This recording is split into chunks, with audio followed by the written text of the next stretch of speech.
أعوذ بالله من الشيطان الرجيم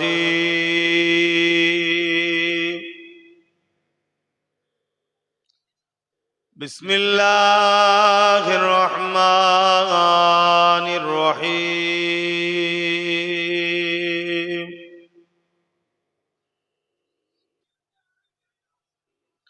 الحمد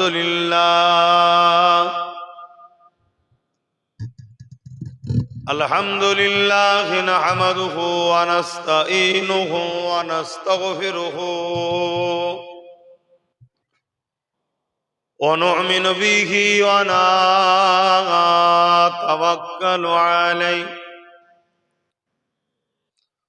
ونعوذ بالله من شرور أنفسنا ومن سيئات أعمالنا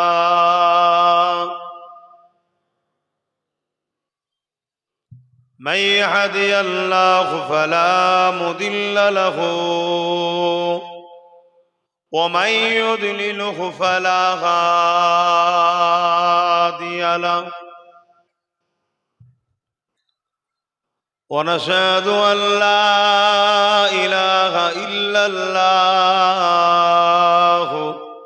وحده لا شريك له ونشهد أن سيدنا وحبيبنا ومولانا محمدا عبده ورسوله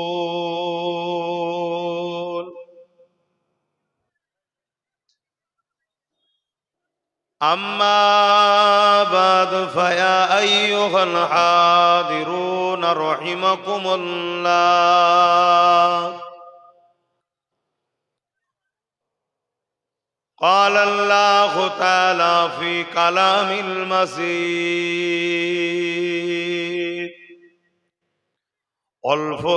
والفرقان الحميد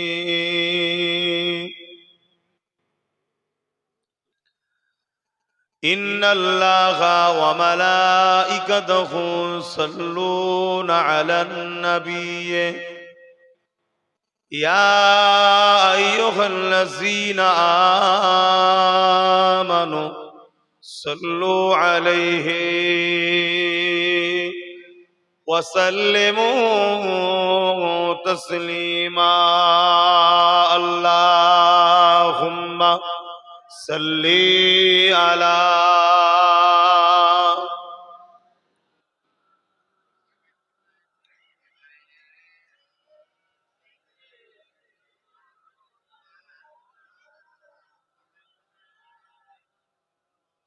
এই ওই মুরব্বিটাকে এখানে ডেকে দাও, এদিকে আসেন, চলে আসেন, এদিকে জুতুলে চলে আসেন, এখানে চলে আসেন। কেন চ্যাংড়াদের সাথে আপনি বসেছেন? নিজে বসতেও যাবে চ্যাংড়াদের সাথে, আর দুটো কথা বললে সহ্যও করতে পারবে না। কি জ্বালা বলো দিন।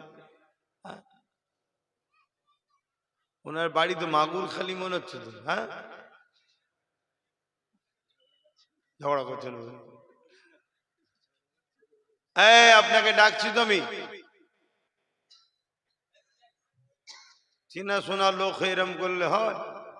কেন বাচ্চাদের সাথে লেগেছে? ওরা ওরম করবে। এখানে আসেন, মেম্বারে আসেন আপনি।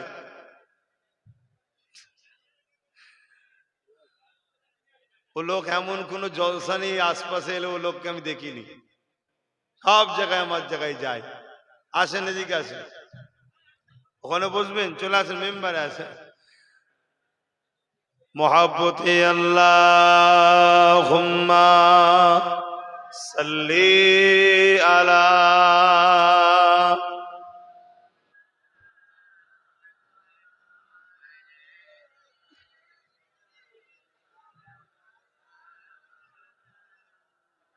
पैगंबरों का रोज़ा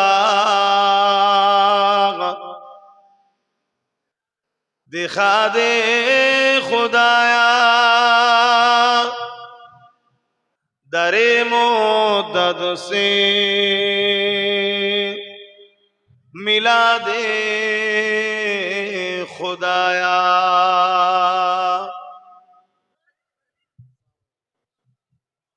গদিটাই বসে।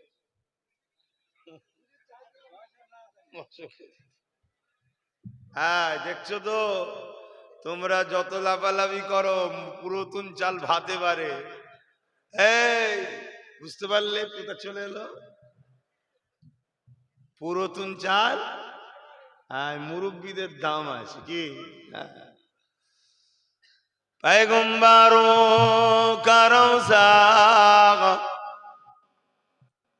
दिखा दे खुदाया दरे मोदद से मिला दे खुदाया। शराबे मुहब्बत पिला दे खुदाया पैगंबरों का रोज़ा दिखा दे खुदाया। अल्लाहुम्मा सल्ली अला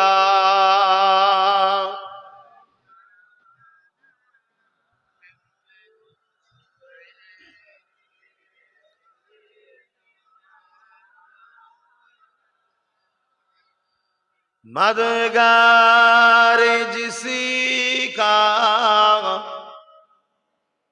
रसूले खुदा हो उसे और हिम्मत का परवाह किया है। मदद को चले आएंगे कमली वाला डूबते डूबते ही संभल जाएगा। अल्लाहुम्मा सल्ली अला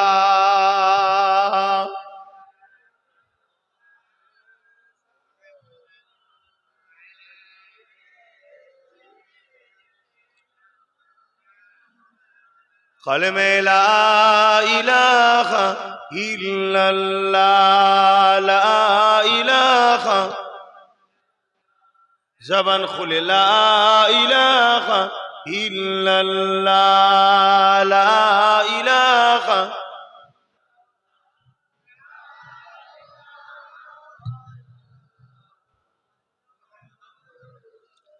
हस्बी रब्बी जल्लल्लाह माफी कल्बी खैरुल्लाह नूर मुहम्मद सल्लल्लाह हक ला इलाहा इल्लल्लाह ला इलाहा जोरे जोरे ला इलाहा इल्लल्लाह ला इलाहा ला इलाहा इल्लल्लाह मुहम्मदुर रसूलुल्लाह। अल्लाहुम्मा सल्ली अला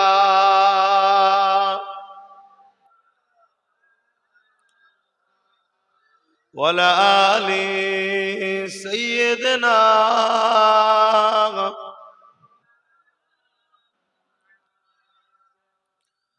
وقال الله تعالى في كلام المجيد الفرقان الحميد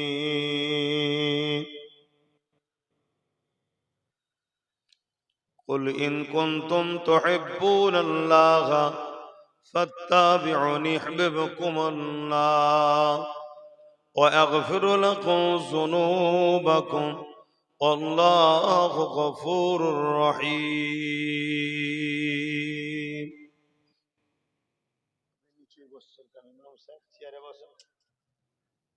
দাও চেয়ার দাও।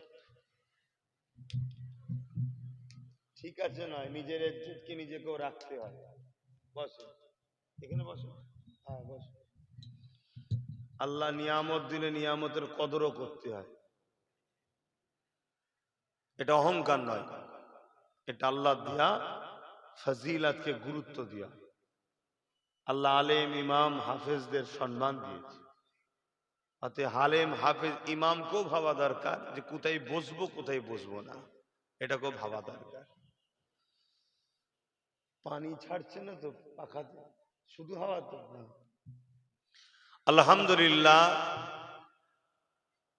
আজ আমরা প্রতি বছরের না এবছরও দীন ইসলাম তথা কোরআন সুন্নাহ ইজমা কিয়াস আহলে সুন্নাত আল জামাআতের আকীদার মানুষ আমরা, আমাদের একটা দ্বীনি মাহফিল আমরা করেছি। এই মাহফিল আল্লাহ পাকের দরবারে এত গুরুত্ব, এত শানওয়ালা নিয়ামতওয়ালা। এই মাহফিলে যারা এসে বসে আল্লাহ তাদের ছোট ছোট গুনাহ মাফ করে দেন। জোরে বলুন সুবহানাল্লাহ। কারণ এখানে কোরআনের আলোচনা হয়, কারণ এখানে নূর নবী দয়ান নবীর কথা আলোচনা হয়, কারণ এখানে ক্বালা হালাকা যিকির আল্লাহর কথা হয়। জোরে বলুন সুবহানাল্লাহ।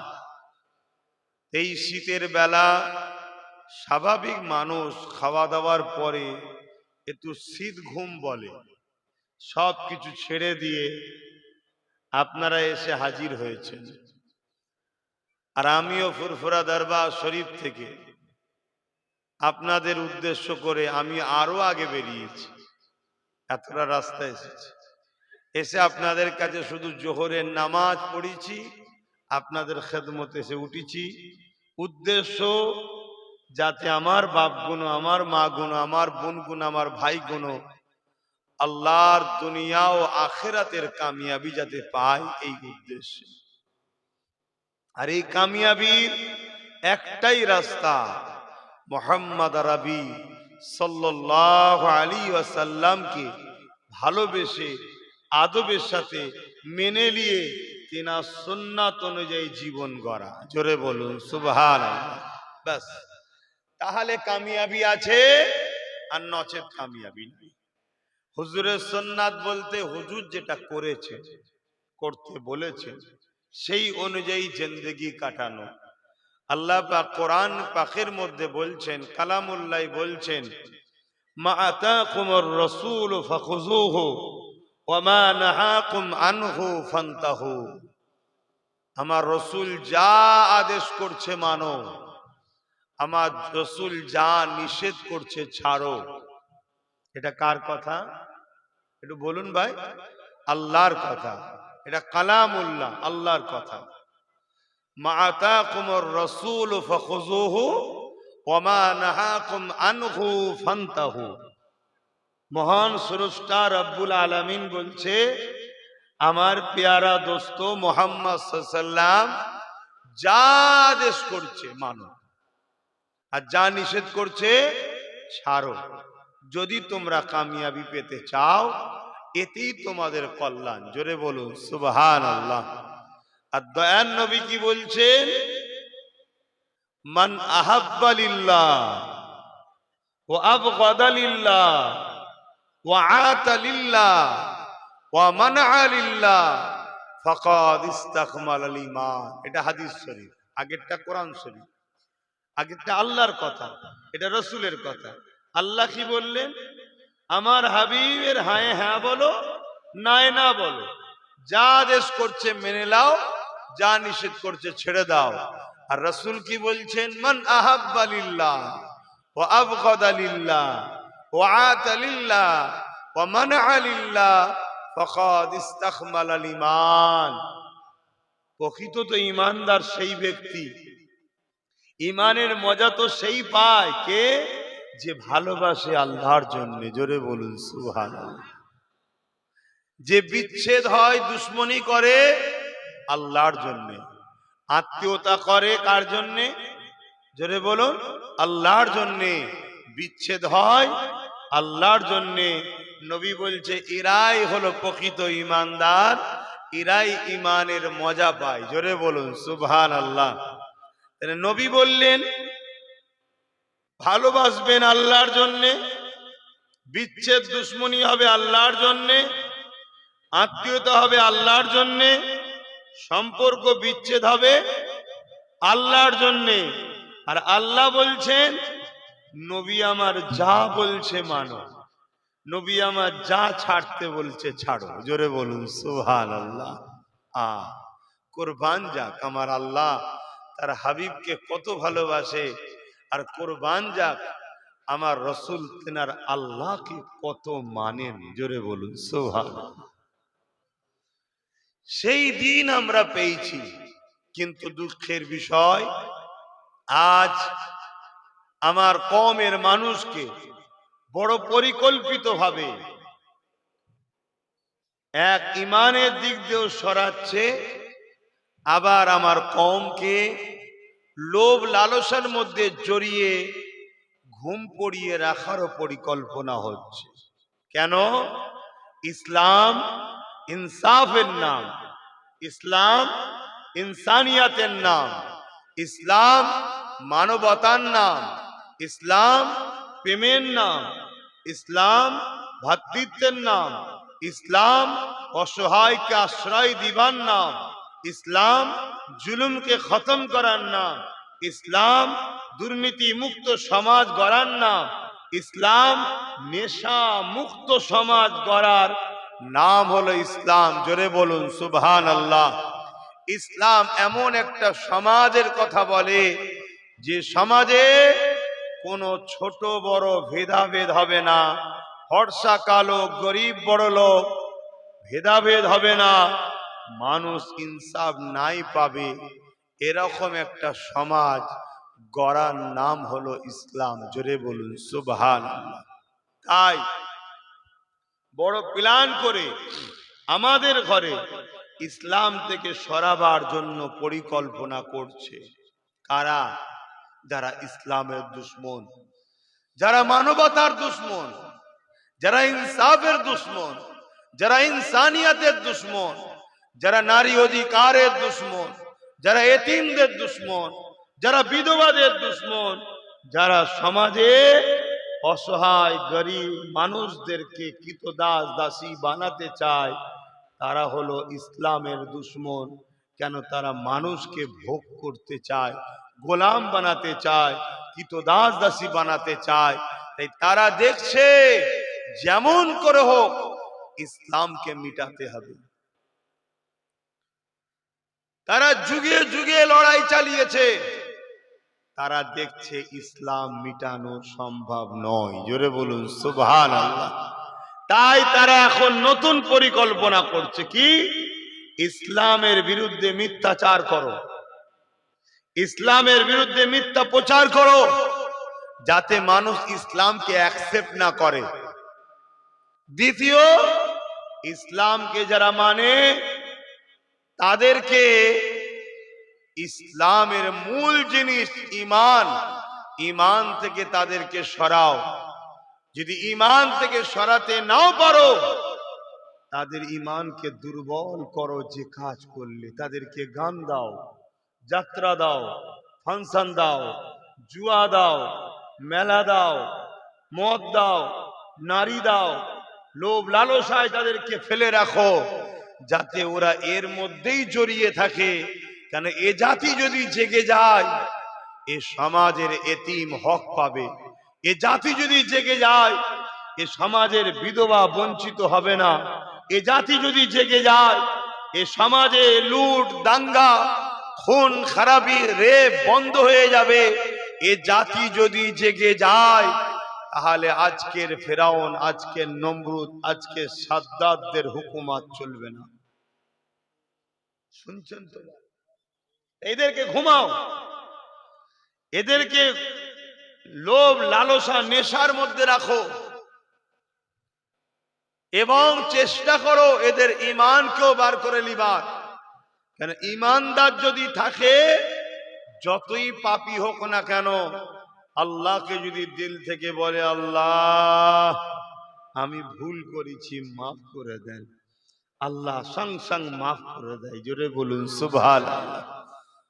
মাফ যদি হয়ে যায় তাহলে আবার বদর হলে বিজয় তো ইরাই লাভ করবে।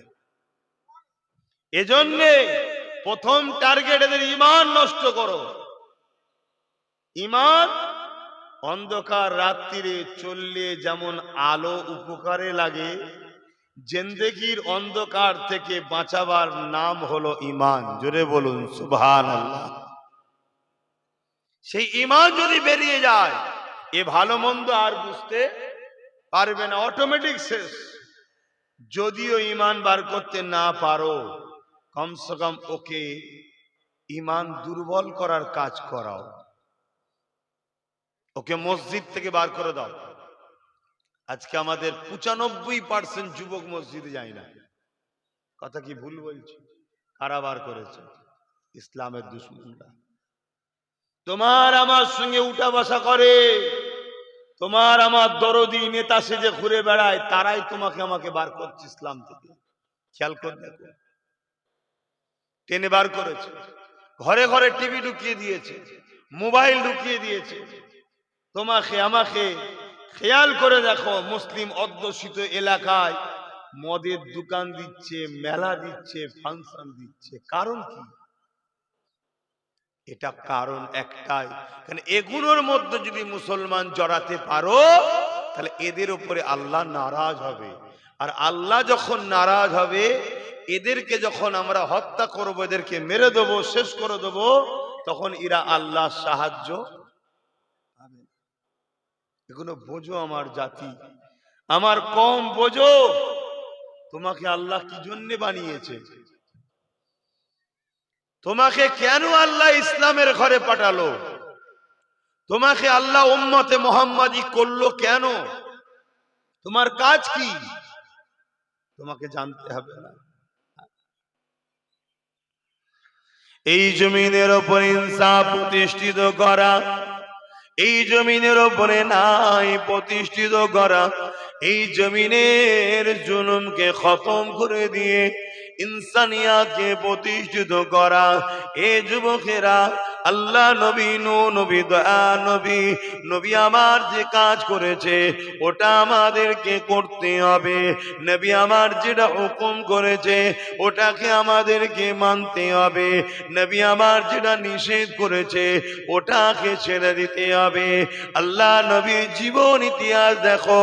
নবী আমার যখন মক্কা জমিনে আসলে, মক্কার মানুষেরা নিজেদের কন্যা কোনকে জ্যান্ত জ্যান্ত পুঁতে দিত। পুরো পৃথিবীর জমিনে নারীদের উপরে অত্যাচার জুলুম হতো। আল্লাহ নবী এসে ওই নারীদের পক্ষে দাঁড়িয়ে ওই নারীদের জুলুমকে খতম করার জন্যে আল্লাহ নবী তিনি লড়াই সংগ্রাম করেছে। আজকে বুকে হাত দিয়ে বলো, নারীরা কি নিরাপদ? কথা বলেন, নারীরা কি নিরাপদ? বিয়ে দিয়েও নিরাপদ? এই যে নারীদের উপরে জুলুম হচ্ছে, যুবক তোমাকে আল্লাহ এই ধর্মে পাঠিয়েছে, এই ঘরে জন্ম দিয়েছে, তোমার কাজ এই নারীদের অধিকার, নারীদের ইনসাফ, নারীদেরকে বাঁচাতে হবে। শুনছেন তো নাকি? এটা তোমার আমার কাজ। সেই জায়গায় আজকে তুমি মুসলিম ঘরের ছেলে হয়ে তুমি আমি যদি নারীর উপরে জুলুম করি, তাহলে এটা কত লজ্জার বিষয়। তাহলে এই খারাপটা তুমি আমি হলাম কি করে? কে তোমাকে আমাকে খারাপ করেছে? কোন সোহবতে তুমি আমি উঠা বসা করেছি? এগুলো ভাবতে হবে। হ্যাঁ, আল্লাহ নবী, নবী, দয়া নবী, নবী আমার এই দুনিয়া জমিনে মানুষদের কাছে বলতে লাগলো, এ দুনিয়ার মানুষেরা তোমরা কন্যা সন্তান হলে জ্যান্ত জ্যান্ত কেন পুঁতে দিচ্ছ? তারা বলতে লাগলো নারী হলো অশুভ, নারীদের বাঁচার কোনো অধিকার নাই। আল্লাহ নবী বললেন না, নারী অশুভ নয়, নারীর পায়ের তলায় তো জান্নাত, আল জান্নাত তাহতা আকদামুল উম্মাহাত। প্রতিটা ছেলে যে জান্নাত হলো তার মায়ের পায়ের তলায়, মা হলো নারীর জাত।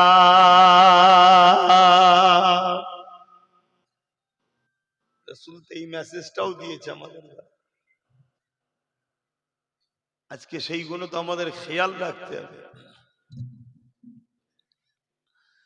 এ নওজোয়ান তরুণেরা, আল্লাহ নবী অনেক কষ্ট করেছেন এই জমিনের উপরে অন্যায়কে বন্ধ করার জন্যে, এই জমিনে নারীদের হত্যাও তো বন্ধ করার জন্যে। আল্লাহ নবী জমিনের উপরে বেইনসাফিকে শেষ করার জন্যে, ইনসাফ প্রতিষ্ঠিত করার জন্যে, এই জমিনের উপরে খুনকে বন্ধ করে মানবতাকে প্রতিষ্ঠিত করার জন্যে, প্রেমকে প্রতিষ্ঠিত করার জন্যে, ভালোবাসাকে প্রতিষ্ঠিত করার জন্যে, একত্ববাদ তাওহীদ আল্লাহকে দাসত্ব করার জন্যে আমার নবী পাক এই জমিনের উপরে অনেক কষ্ট করেছে। নবীর উম্মত হিসাবে নবী রেখে যাওয়া মিশনকে মজবুত করে ধরে রাখতে হবে, তবেই তো তুমি আমি নবী পাকের প্রকৃত উম্মতি হতে পারলাম। আপনাদের আল্লাহ নবী জীবনে এমনও দিন গেছে, নবী আমার মক্কা জমিনে যখন দিনের প্রচার করতে লেগেছেন, কাবা শরীফের সামনে একটা উঁচু টিলাতে দাঁড়িয়ে আল্লাহ নবী যখন মক্কার মানুষদিওকে ডাক দিলেন, এ মক্কার মানুষেরা এদিকে আসো, সবাই আগে এসে কাবাকে ঘিরে ফেললেন। আল্লাহ নবী একটা উঁচু টিলাতে দাঁড়িয়ে গেলেন, সেই জায়গায় দাঁড়িয়ে থেকে বলতে লাগলে, এ মক্কার মানুষেরা, আমি যদি তোমাদেরকে বলি, এক পাহাড়ের দিকে লক্ষ্য করে বললেন, ওই পাহাড়ের পিছনে একদল সৈন্য রয়েছে যারা তোমাদের উপরে হামলা করতে পারে তৈরি হচ্ছে। আমি রাসূলুল্লাহ, আমি মুহাম্মদ যদি বলি তোমরা কি এটাকে মেনে নেবে? তারা বলল হ্যাঁ, আমরা এটা মেনে নেব। আল্লাহ রাসূল তাদেরকে বলতে লাগলে, তোমরা তো এটা দেখোনি, তাহলে মানবে কেন? তোমরা তো দেখোনি পাহাড়ের ওইদিকে সৈন্য আছে না নেই, মানবে কেন?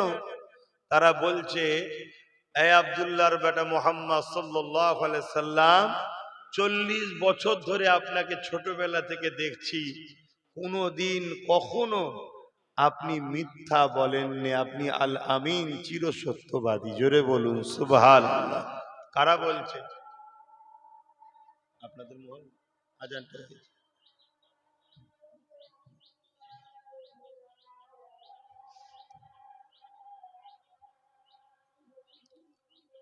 আল্লাহু আকবার, আল্লাহু আকবার।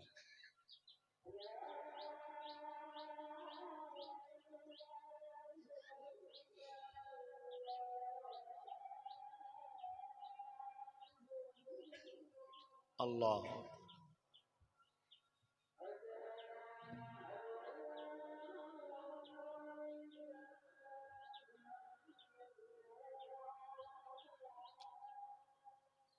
আশহাদু আল্লা ইলাহা ইল্লাল্লাহ।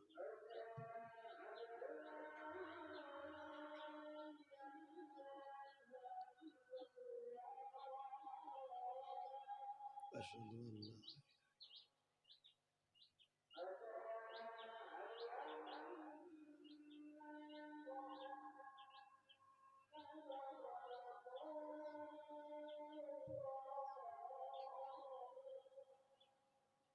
সাল্লাল্লাহু আলাইহি ওয়াসাল্লাম।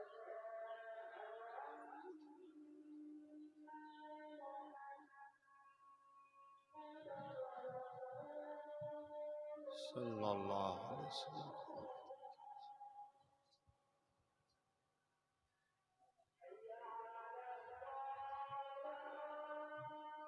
লা হাওলা ওয়ালা কুওয়াতা ইল্লা বিল্লাহ।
দরুদ শরীফ আল্লাহুম্মা সাল্লি আলা।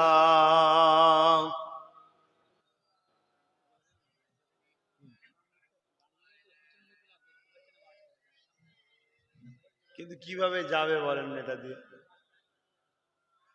এটাতে যাবে কিভাবে? সব তো বসে গেছে। একটু এটা দিয়ে চলে যান, এদিকে আসেন, এদিকে জায়গা আছে, এদিক চলে আসেন ভাইরা, এদিক চলে আসেন।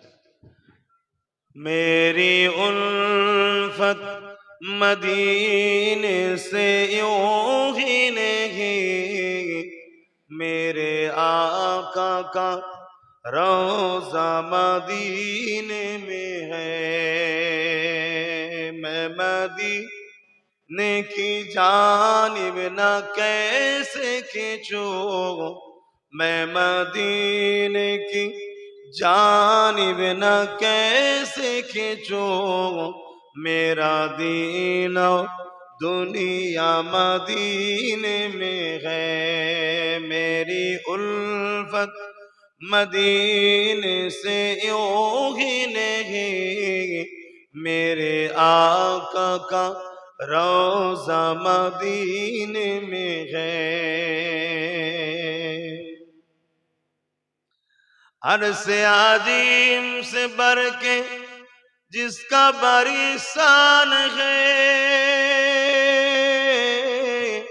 रोजाए मुस्तफा जिसकी पहचान है, रोजाए मुस्तफा जिसकी पहचान है, जिसका गम पल्ला कोई मुअल्ला नहीं, जिसका गम पल्ला कोई मुअल्ला नहीं, एक ऐसी मोहल्ला मदीने में है।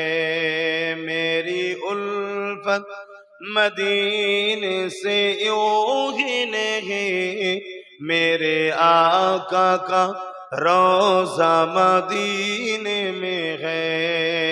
अल्लाहुम्मा सल्ली अला।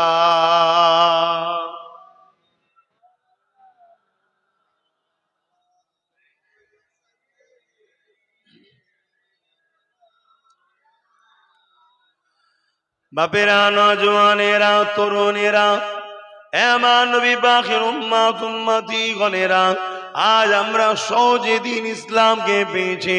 এই ইসলামের উপরে আমাদের গুরুত্ব অতটা নাই, অথচ জিন্দেগির মিশন হওয়া দরকার।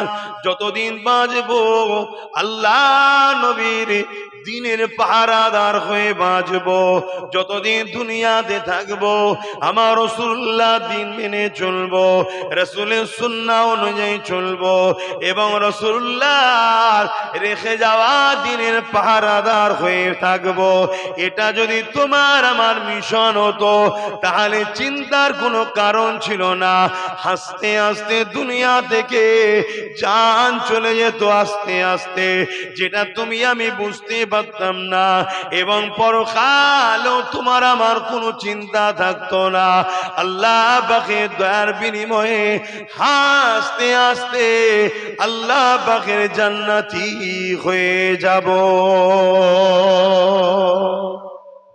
মিশন এটাই করো। আজ আমরা এর ঘর বাঁচাবো, ওর ঘর ভাঙবো, ওর ঘর বাঁচাবো, এর ঘর ভাঙবো, এই মিশনে আমরা বেঁচে আছি। আমাদের মিশন একটাই হবে, আমিনা লালের রেখে যাওয়া কষ্টের ইসলামের পাহারাদার হয়ে থাকবে। আমরা যদি লড়তে হয় কখনো আল্লাহ রসুলের জন্য লড়ব। কাউকে যদি ভালোবাসতে হয় আল্লাহ রসুলের জন্য ভালোবাসবো। কারো থেকে যদি মুখ ফিরিয়ে নিতে হয় আল্লাহ রসুলের জন্য লড়বো। এটাই আমাদের মিশন হওয়া দরকার। কেন এই জিন্দেগিটা আল্লাহ দিয়েছে রসুলের গোলামি করার জন্য। কিন্তু আজ আমাদের মিশন কি? আজকে আমাদের জিন্দেগির লাইফটা কি? একটু নিজেকে প্রশ্ন করবেন যে আমি কি করছি। শুধু আর শুনলে হবে না, নিজেকে একবার প্রশ্ন করবেন। কেন মৃত্যু সবার হবে। এ দুনিয়া শাস্তির জায়গা নয়, এটা পরীক্ষার জায়গা। রেজাল্ট আউট হবে ময়দানে মাশরে। কেউ যদি ডান হাতে আমলনামা পায় সে হাসতে হাসতে জান্নাত যাবে, জোরে বলুন সুবহানাল্লাহ। আর কেউ যদি বাঁ হাতে আমলনামা পায় আর লাইফ শেষ, সে কাঁদতে কাঁদতে জাহান্নামে যাবে। দুনিয়াতেও যেদিন রেজাল্ট আউট হয় অনেকে হাসে অনেকে ফেললে যারা হয় কাঁদে, কিন্তু সুযোগ আছে পরের বছর দিবার, কিন্তু ওখানে কোনো সুযোগ দ্বিতীয়বার আর নাই।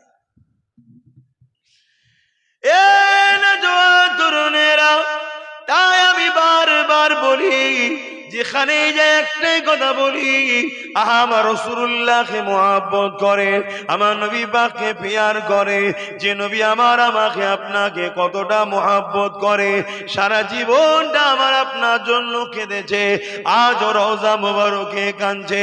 সেই নবী পাকের রঙে নিজেকে রঙিন করো, সেই নবী পাকের সুন্নায় নিজেকে সাজান, সেই নবী পাকের দিনের পাহারাদন হয়ে যায়। আপনাকে দুনিয়ার লোক দেখলে যেন একটাই কথা বলে, এ মোহাম্মদ রসুলের পাগল, এ মোহাম্মদ রসুলের গোলাম। এ যুবক, এই জিন্দেগিটাই তোমার হবে কামিয়াবি। তুমি যতই বড় সেলিব্রিটির দিবানা হও না কেন, তোমার সেলিব্রিটি কিয়ামতে কাজে লাগবে না। তুমি যত বড় খেলোয়াড়ের দিবানা হও না কেন, তোমার খেলোয়াড় দুনিয়ায় তো তোমার পাশে দাঁড়ায় না, আখিরাতেও তোমার কোনো কাজে লাগবে না। দুনিয়া জমিনে যতই বড় নেতা মন্ত্রীর পাশে তুমি দাঁড়াও না কেন, দুনিয়া জমিনে সে তোমাকে তো চেনে না, এবং পরকালেও সে তোমার কোনো কাজে লাগবে না। কিন্তু আমার আমিনার লালকে যদি রাস্তায় ফুটপাতে পড়ে থাকা একটা গরিব মানুষ যদি স্মরণ করে, আমার আমিনার লাল রাতে তাকে এসে দিদার দেয়। আরো জোরে বলুন সুবহান আল্লাহু আকবার, ইয়া রাসূলুল্লাহ জিন্দাবাদ, আল্লাহ।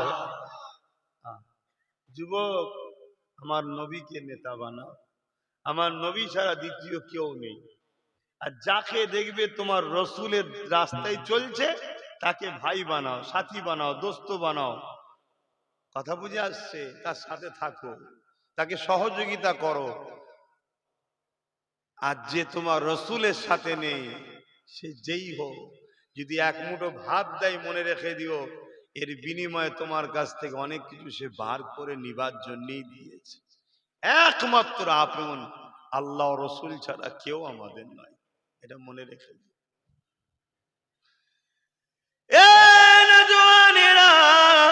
আমার আম্মা জানেরা, আমার ডিউটি আপনাকে বুঝাবার, কেন যে রসুল আপনাকে ভালোবাসে সেই রসুলকে আমিও ভালোবাসি, যে আমি চাই আপনাকে বুঝাতে। যদি আপনারা বুঝে বুঝে বুঝে শুনে শুনে শুনে একদিন যদি আমার নবীর গোলামটা হয়ে যান, আপনি কামিয়াবি হয়ে যাবেন। আর আপনাকে বারবার বুঝাবার জন্যে আমার নবী আমার উপরে রাজি হয়ে যাবে, যে রাসূলুল্লাহ রওজা মোবারকে তোমার আমার জন্য কাঁদতেছে। বলো তো দেখি, তোমার দুনিয়া জমিনে কোন সেলিব্রিটি তোমার জন্য কাঁদে? কোন নেতা তোমার জন্য কাঁদে? কোন লিডার তোমার জন্য ভাবে? কেউ আছে খেলোয়াড় তোমার জন্য কাঁদে? না না, কেউ তোমার জন্য ভাবার নাই। আজ প্যালেস্টাইন নীরবে শেষ হয়ে গেল, দুনিয়ার কারো দেখার সময় নাই। এখন বিভিন্ন জায়গায় জুলুম হচ্ছে, দুনিয়ায় কারো দেখার সময় নাই। এ যুবকেরা, তরুণেরা, তুমি যদি কারো জন্য লড়াই করো, কারো জন্য মারপিট করো, কাউকে যদি জায়গা দখল করে দাও, ততক্ষণ তোমাকে সে স্মরণ রাখবে যতক্ষণ তুমি তার ফায়দার কাজে লাগবে। কিন্তু আমার রাসূলুল্লাহ তোমার কাছ থেকে কোনোদিন কিছু চাইলে, নবী আমাকে তোমাকে দুনিয়া আখিরাতের সমস্ত কামিয়াবি নবী তো দিয়েছে।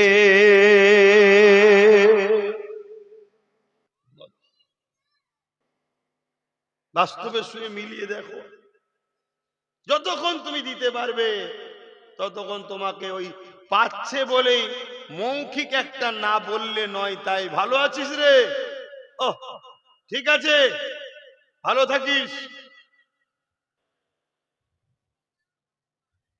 আর আমার রাসূল সারা জীবন তোমার আমার জন্য কেঁদেছে।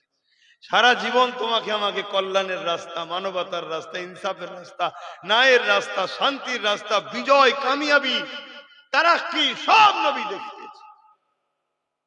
আজও রওজা মুবারকে তোমার আমার জন্য কাঁদছে, মানো তো নাকি? আবার একদল বেরিয়েছে যারা রসুল মরা বলে, নাউজুবিল্লাহ বলে। এটা একটা ইসলাম বিদ্বেষীদের পরিকল্পনা, যে আগে রসুলকে মরা প্রমাণ করে দাও, তাহলে এই যে কাঁদছে ওই দরদের কথাটা বাস্তব কাজে লাগবে না। শুনছেন তো নাকি? আমার নবীর আহলিয়াদের বিবাহ করা হালাল না হারাম? জোরে বলুন, কেন হারাম? অনেক কটা কারণ আছে। একটা তো কোরআন বলছে উম্মাহাতুল মুমিনিন, মুমিনদের মা। কিন্তু এটা কোন মা? এটা কোন মা? সম্মানের দিক দিয়ে মা। ওস্তাদের স্ত্রীও মা হয়, ওস্তাদের স্ত্রী মা হয় সম্মানের দিক দিয়ে। কথা বুঝে আসছে না? নাই। কিন্তু উস্তাদ মারা গেলে যদি নেকার হয় তাতে বৈধ হবে, নিষেধ নাই। কথা বুঝে আসছে? সম্মানের দিক দিয়ে। কিন্তু রসুল পাক সাল্লাল্লাহু আলাইহি ওয়াসাল্লামের স্ত্রীদের নেকা করা যায়? কেন করা যায় না? যার স্বামী ইন্তেকাল করেনি, যার স্বামী রয়েছে এখনো, বিবাহ যখন কেটে যায়নি, তাহলে সে নারীর সঙ্গে বিবাহ হারাম। আমার রাসূলুল্লাহর আহলিয়াদের সঙ্গে আমার নবীর নেকা এখনো কাটেনি, কেন নবী হায়াতে আছে। জোরে বলুন সুবহানাল্লাহ, আরো জোরে বলুন সুবহানাল্লাহ। সেই নবী আজও তোমার আমার জন্য কাঁদছে। যুবক, তুমি কাকে ফলো করছো? কার অনুসরণ করছো? তুমি তো আমার নবীকে অনুসরণ করবে। কিয়ামতের দিনে কোনো নেতা কারো হবে না, কিয়ামতের দিনে কোনো দাদা দিদি কারো হবে না, কিয়ামতের দিনে কোনো বাপ মা কারো হবে না। এ যুবকেরা, কিয়ামতের দিনটা তো কঠিন দিন হবে, যেদিন মাথার এক বেগ দেখতে এলাম, এক হাত উপরে আল্লাহ সূর্যকে নামিয়ে দেবে, সূর্যের 12 গুণ তাপ আল্লাহ বাড়িয়ে দেবে। মাটিটা, জমিনটা লোহা যেমন আগুনে দিলে গরম হয়ে যায়, ওই রকম লাল হয়ে যাবে। মানুষ জমিনের উপরে দাঁড়াতে পারবে না। যার উপরে যার জোর চলবে, তাকে জমিনে শুইয়ে দিয়ে তার বুকের উপরে পা দিয়ে দাঁড়িয়ে যাবে। এই কিয়ামতের দিনেতে কেউ কারো হবে না, সবাই নফসি নফসি করতে থাকবে। ওয়াকুলু আদম সাবিউল্লাহ নফসি নফসি, ওয়াকুলু মূসা কালিমাতুল্লাহ নফসি নফসি।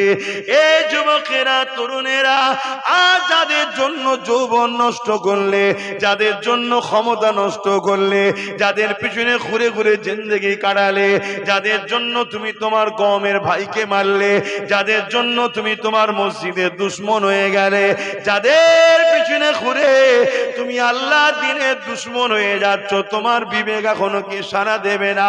সেই তারাও কিয়ামতের দিনে তারা তো উল্টো পায়ে আল্লাহর জাহান্নামে যেতে থাকবে। তাহলে কিয়ামতের দিনে তোমার আমার কি হবে? ওই দিনে একমাত্র একজনের জবানে বেরোবে, ইয়া রাব্বি হাবলি উম্মতি উম্মতি উম্মতি।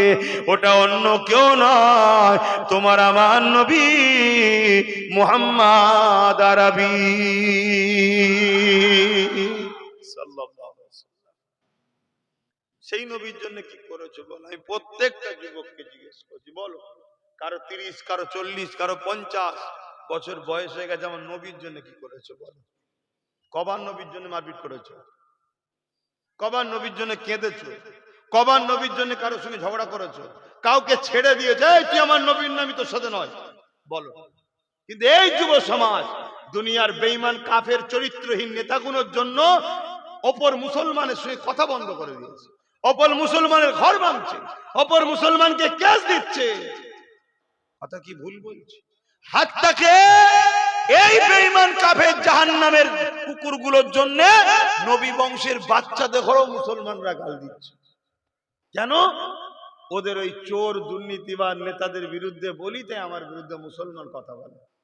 আছে না? না, আমি জানতে চাইছি এই মুসলমানগুলোর কাছে, বলো তোমার রাসূলুল্লাহর জন্য তুমি কি করেছো? তোমার শাহিনশাহ, তোমার বাদশাহ, শোনো, তুমি যদি এইটা বিশ্বাস না করো, তুমি তো মুসলমানই নয়, তুমি মুসলিম থেকে বেরিয়ে কাফের হয়ে গেছো। তামাম কায়নাতে যে যা খায় ওই খাবার মালিক হলেন আল্লাহ, কিন্তু ডাইরেক্ট আল্লাহ আপনার কাছে পাঠায় না, ওটা মদিনায় আসে, মদিনা থেকে রসুল বন্টন করে। জোরে বলুন সুবহানাল্লাহ। কথা মাথায় ঢুকছে? তাহলে তুমি যেটা খেলে দুপুর বেলায় অবশ্যই রিজিকের মালিক আল্লাহ, কিন্তু এসেছে মদিনাওয়ালার দরবার থেকে। তুমি সেই রসুলের জন্য কি করেছো বলো? চোখের সামনে দেখছো কেউ তোমাকে কিছু দিচ্ছে, 1 কেজি আলু, 1 কেজি তেল, তুমি মনে করছো আমার আপন। ওটা তোমার নসিবে ছিল তাই, আর তোমার নসিবটা তুমি তো নিজে ফাটিয়েছো। 1 কেজি তেলে তোমার নসিব গেল কেন? তোমার তো নসিব হওয়া দরকার ছিল তুমি 1000 লোককে তেল আলু পেঁয়াজ দান করবে। তোমার তো এইটা নসিব হওয়া দরকার ছিল। তোমার নসিবটা আজকে এই জায়গায় গেল কি করে? বলো বলো বলো। শুধু নসিবের দোষ দিলে হয় না, আল্লাহ ইচ্ছা শক্তি আমাদের হাতে ছেড়েছে, বাকি সবটা আল্লাহর কুদরতি হাতে রেখেছে। শুধু একটা শক্তি আল্লাহ আমাদের হাতে ছেড়ে দিয়েছে, ইচ্ছা শক্তি। চোর হতে চাও, ডাকাতি হতে চাও, আল্লাহর ওলি হতে চাও, আলেম হতে চাও, হাফেজ হতে চাও, নামাজি হতে চাও, বেনামাজি হতে চাও, সুদখোর হতে চাও, এই যে ইচ্ছা, তুমি ইচ্ছা করো যেটা হবার, সেই হওয়ার সহযোগী ক্ষমতাটা যোগাবে মালিক। কিন্তু তোমার উপরে নির্ভর তুমি কি হতে চাও। না হয় তো সবাই দোষ দেবে আল্লাহকে। শুনছেন তো নাকি? এই ইচ্ছা শক্তিটা আল্লাহ আমাকে দিয়েছে, আপনাকে ইচ্ছা শক্তি আল্লাহ ছেড়ে দিয়েছে। তাহলে আপনি তো নিজে ইচ্ছা করে গোলাম হতে চেয়েছেন, আপনি তো নিজে ইচ্ছা করে কৃতদাস দাসী হচ্ছেন, কিন্তু আল্লাহ উম্মতে মুহাম্মাদি হওয়ার জন্য আমাদের কত খলিফা প্রতিনিধিত্ব করার জন্য জমিনে পাঠিয়েছে। আমরা তো লিডার, আমরাই তো সমাজকে নেতৃত্ব দেব। কোথায় কারা নেতৃত্ব দিচ্ছে, তাদের হাইসিয়াত কি আছে আমাদের সামনে দাঁড়াবার? তারা আজকে আমাদের মাথায় উঠে নাচছে, আর আমরা তাদের পায়ের তলায় থেকে থেকে থেকে থেকে নিজের ভাইকে মারলাম। হক্কুন নাসের গুনাহ, আমার আগে ভাই বলছিলেন দুটো হক, একটা হক্কুল্লাহ, একটা হক্কুন নাস। একটা আল্লাহর হক, একটা বান্দার হক। হক্কুল্লাহ যদি ভুল হয় আল্লাহ মাফ করবে তওবা করলে, আর হক্কুন নাসে আল্লাহ মাফ করবে না। তো এই করতে করতে করতে করতে গুনার মধ্যে ছিলাম। এখন আমরা এবারে এই বেঈমান কাফের মুশরিক নেতাদের পাল্লায় পড়ে এবারে আমরা বেঈমান হচ্ছি। এরা আমাদেরকে কাফের বানাচ্ছে। এবারে কখনো পুজোর প্রসাদ খাওয়াচ্ছে, কথা বুঝছেন না বোঝেন না? কখন বলছে ধর্ম যার যার, উৎসব সবার।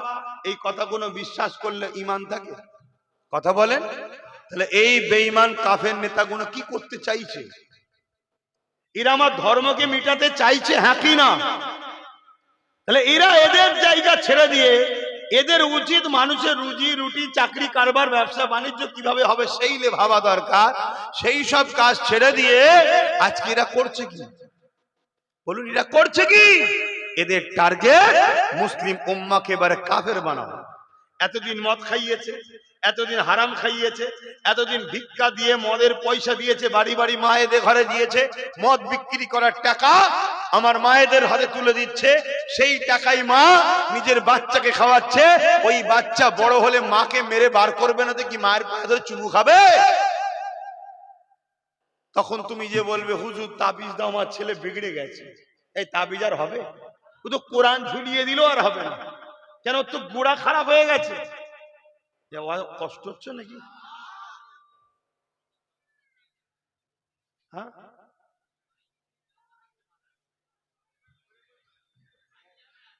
হ্যাঁ বলতে হবে তো।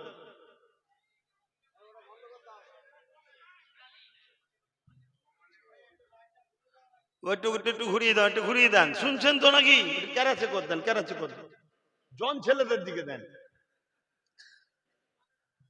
ওদের তো আরো বেশি আওয়াজ সহ্য করা অভ্যেস আছে। আমি কি বলেছি বুঝতে পেরেছি কি জানি না। তাহলে বলো কত খারাপ কথা। হ্যাঁ, আমাদের ছেলেরা কোথায় থাকে, কোথায় যায়, কোন মজলিসে বসে। আব্বাজান, এবার আব্বাজানরা একটু শোনেন, আব্বাজানরা শোনেন। কিয়ামতের দিন আল্লাহ বান্দাকে তুলবে, হিসাব দাও। দেখা যাচ্ছে নামাজ, রোজা, দাড়ি, টুপি, শরিয়াতের সব পাবন্দি সব ঠিক পাশ করে গেছে। আল্লাহ জান্নাত যায়, আল্লাহ বলবেন না, তোমার ছেলের হিসাবটা দাও। শুনছেন বাপেরা, ছেলের হিসাবটা দাও। আল্লাহ ওটা আমার ছেলেকে জিজ্ঞেস করেন না, তুমি তো গার্জেন। আল্লাহ ছেলে কথা শোনে নে, সম্পর্ক রেখেছিলে কেন? বেটা যদি বাপের কথা না শোনে, বাপের উচিত ওই ছেলেকে ত্যায্য পুত্র করতে দরকার। তুই আমার বেটা হয়ে আমার কথা শুনবি নি মানে? কথা শুনছেন না শোনেন? আমার কথা বুঝছেন তো নাকি? হ্যাঁ, তুই বাপ নয় আমি বাপ, আমার শরীরের টুকরো তুই, তোর কথা আমি শুনবো না, আমার কথা তোকে শুনতে হবে।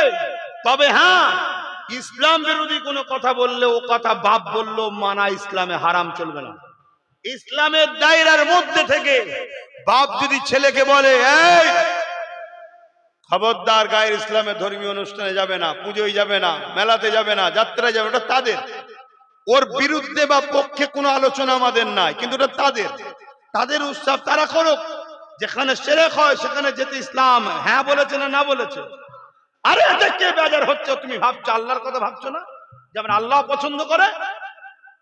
তুমি হক কথা বলতে পারছো না কেন? এই মেলা হচ্ছে যাবি না, এই ফজর বেলা উঠে নামাজ পড়বি, এই শরাব খাবি না, এইসব কথা বাপকে তো বলতে হবে, ছেলেকে দায়িত্ব। বাপ বলেন, ছোটবেলা থেকে বলেন কিয়ামতের দিন কি হবে শোনো। বাপের কে জিজ্ঞেস কর ছেলের কথা, ছেলে ধরা পড়ে গেছে, ছেলের জায়গায় ফেঁসে গেছে। ছেলে বলবে আল্লাহ আমি যখন পাপ করতাম আমার বাপ যদি আমায় রুখতো তাহলে আজকে আমি জাহান্নামে যেতাম, তাহলে আমি জাহান্নামে যাওয়ার পিছনে আমার বাপের অবদান আছে, অর্থাৎ আমার বাপকেও আমার সাথে দেন। আল্লাহ রসুল বলছে বাপ বেটা একসাথে জাহান্নামে যাবে। কথা শুনছেন আমার বাপ জানেরা? আশা করছে আমাদের বাচ্চারা জাহান্নামে যাবে না ইনশাল্লাহ, কিন্তু বর্তমান যে টার্গেট আসছে ওই টার্গেটে আমার বাচ্চা যদি ফিরে এক্ষুনি না আসে, এতদিন ছিল গুনাহগার, গুনার মাপের রাস্তা আছে ইনশাল্লাহ। আমাদের বাচ্চারা, আমাদের যুবকরা, আমরা ইতিহাসে দেখেছি আজকে যারা দাঁড়িয়ে রেখে মাথায় টুপি দিয়ে আল্লাহওয়ালা হয়ে বসে আছি, একটা সময় আমাদেরও জীবনে ভুল হয়েছে। তাহলে পরিবর্তন হয়েছে না হয়নি? এ ভালো খুন আছে, পরিবর্তন হবে, আমার যুবকরা সব পরিবর্তন হয়ে যাবে ইনশাল্লাহ। কিন্তু এই খুনগুলোকে তো এইবারে অন্য জায়গায় নিয়ে যাচ্ছে, হারাম খাওয়াচ্ছে, হারাম খাওয়াতে খাওয়াতে শিরকের খাদ্য খাওয়াচ্ছে। এই শুনছেন তো? এবার তো অন্যদিকে চলে যাচ্ছে, এই জায়গা থেকে তো ফিরে আনতে হবে। এই আনার দায়িত্ব শুধু আব্বাস সিদ্দিকীর নয়, গার্জেন আপনাদেরকে মজবুত হতে হবে। এই তোর বাপ হিসেবে বলছি, নবী বংশের আওলাদদের সঙ্গে থাকবি, অন্য কারো সঙ্গে নয়। যদি শুনিস আমার কাছে থাকবি, আর নাই তোকে ত্যায্য পুত্র করে বার করে দেবো। কত শুনছেন না শোনেননি? পারবেন না? বলছে আব্বা বললে আমাকেই বার করে দেবে। তাহলে চিন্তা করুন কি সমাজ আমরা তৈরি করলাম। বাপ হলো জান্নাতের দরজা, আজকে ছেলেকে কি মানুষ করলাম, বা আমার ভাইগুলো কিরকম তৈরি হচ্ছে যে তার জান্নাতের দরজাটাই বন্ধ করে দিয়েছে।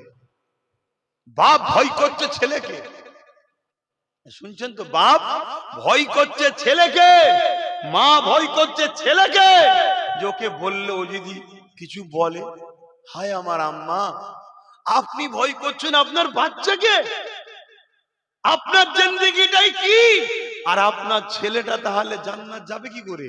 জান্নাত তো আপনার পায়ের তলাতে। عن أبي أمامة قال عن أبي أمامة أن رسولان قال يا رسول الله ما حق الوالدين على ولدي قال هما جنتك نارك।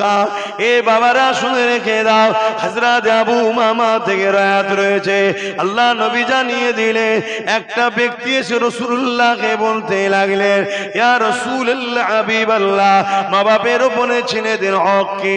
আল্লাহ নবী বললেন হুমা জান্নাতুকা নারুকা, মা বাপ যদি ছেলের উপরে বেজার হয়ে যায় ওই ছেলে জাহান্নামে যাবে, পৃথিবীর সব মনি সাহেবদেরও জান্নাতে নিয়ে যেতে পারবে না।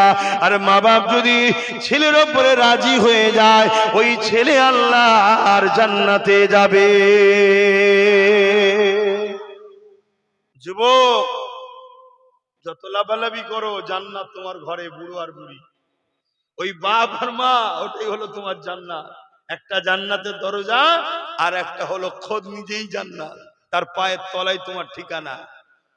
অতএব মুরব্বী বাপেরা ছেলেদেরকে ছোটবেলা থেকে, এই নতুন প্রজন্ম যারা, এগুলোকে ছোটবেলা থেকে তালিম দেন। কি তালিম? তিনটে শিক্ষা দিতেই হবে, তিনটে শিক্ষা দিতেই হবে। হে আমার যুবকরা, বিয়ে শাদী করছো, সন্তান আল্লাহ দিক, নেক সন্তান দিক, পুত্র সন্তান কন্যা সন্তান যাই দিক, নেককার দিক, বলুন আমিন। তিনটে শিক্ষা দিতেই হবে। নাম্বার 1 নবীর প্রেম ও আদব। নাম্বার 2 আহলে রাসূলদের প্রেম ও আদব। শুনে রাখো। নাম্বার 3 কোরআনের শিক্ষা। এই তিনটে দিবার পর তারপরে আপনি ডাক্তার বানান, উকিল বানান, জজ বানান, ডিএম বানান, নেতা বানান, লিডার বানান, যাই বানান, আপনার ছেলে সমাজকেও ধোঁকা দেবে না, আর আপনার মুখে কখনো চুনকালি মাখাবে না, মুখকে উজালাই করবে।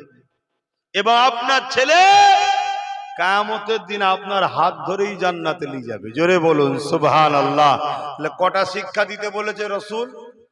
আমি বলছি নাকি রাসূল? হাদিস পাক রাসূল বলছে। নাম্বার 1 নবী বলেছে আমার প্রেম শিখাও, আমার প্রেম, কারণ এটা ঈমান। নাম্বার 2 আহলে রাসূলদের প্রেম, ওটা ঈমানের শাখা একটা। নাম্বার 3 কোরআনের শিক্ষা। এরপরে যা খুশি শিখাও, ডাক্তার, উকিল, জজ, ডিএম, বিডিও, আইএস, আইপিএস যা বানাবে বানাও, সব জায়েজ আছে। কথা বুঝে আসছে তো নাকি?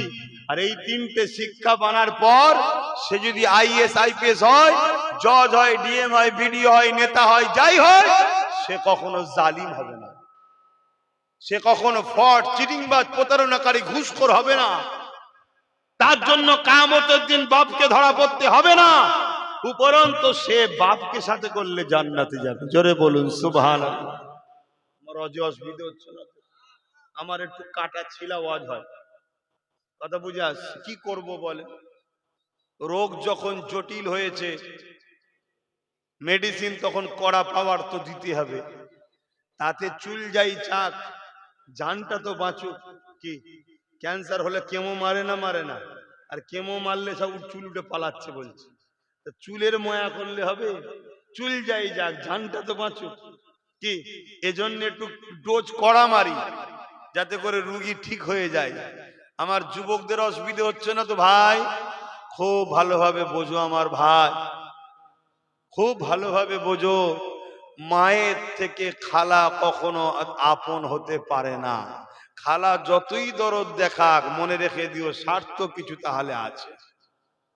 মা মাই হয়, ঠিক আছে? আর মায়ের থেকেও আপন মুহাম্মদ সাল্লাল্লাহু আলাইহি ওয়াসাল্লাম। জোরে বলুন সুবহানাল্লাহ। সেই রাসূলের দ্বীনের যদি কেউ আঘাত দেয়, আর সে যদি তোমাকে পদ দেয়, টাকা দেয়, গাড়ি দেয়, বাড়ি দেয়, তুমি বুঝে লিও তোমার দ্বারা আগে দিনটাকে মিটাবে, তারপরে সুদে আসলে সব তোমার থেকে ওসুল করে নেবে। বুঝতে পারছো তো আমার ভাইরা? একটু বোঝো। সব জায়গাতে কম্প্রোমাইজ করা যায়। দুনিয়াদারি করতে গেলে অনেক জায়গাতে কম্প্রোমাইজ করে নিতে হয়। ভাই ভাই একসাথে চলতে গেলে চলো এই ঘরটা ও নেবে, কাউকে না কাউকে তো কম্প্রোমাইজ করতে হবে। দুনিয়াদারিতে চলতে গেলে খেতে বসলে মাছের মাথাটা কেউ না কেউ তো নেবে, কম্প্রোমাইজ করতে হয়।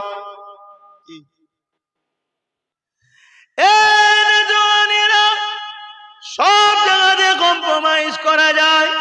বাইরে বেরিয়েছেন, কোন কুটুম বাড়ি কোন জায়গায় যাবেন, আপনি আপনার দামি গাড়িটা নিয়ে যাবার শখ করেছেন, ছেলে বায়না করেছে ওটা এখন আমি নিয়ে যাব, এই জায়গা তো কম্প্রোমাইজ করতে হয়।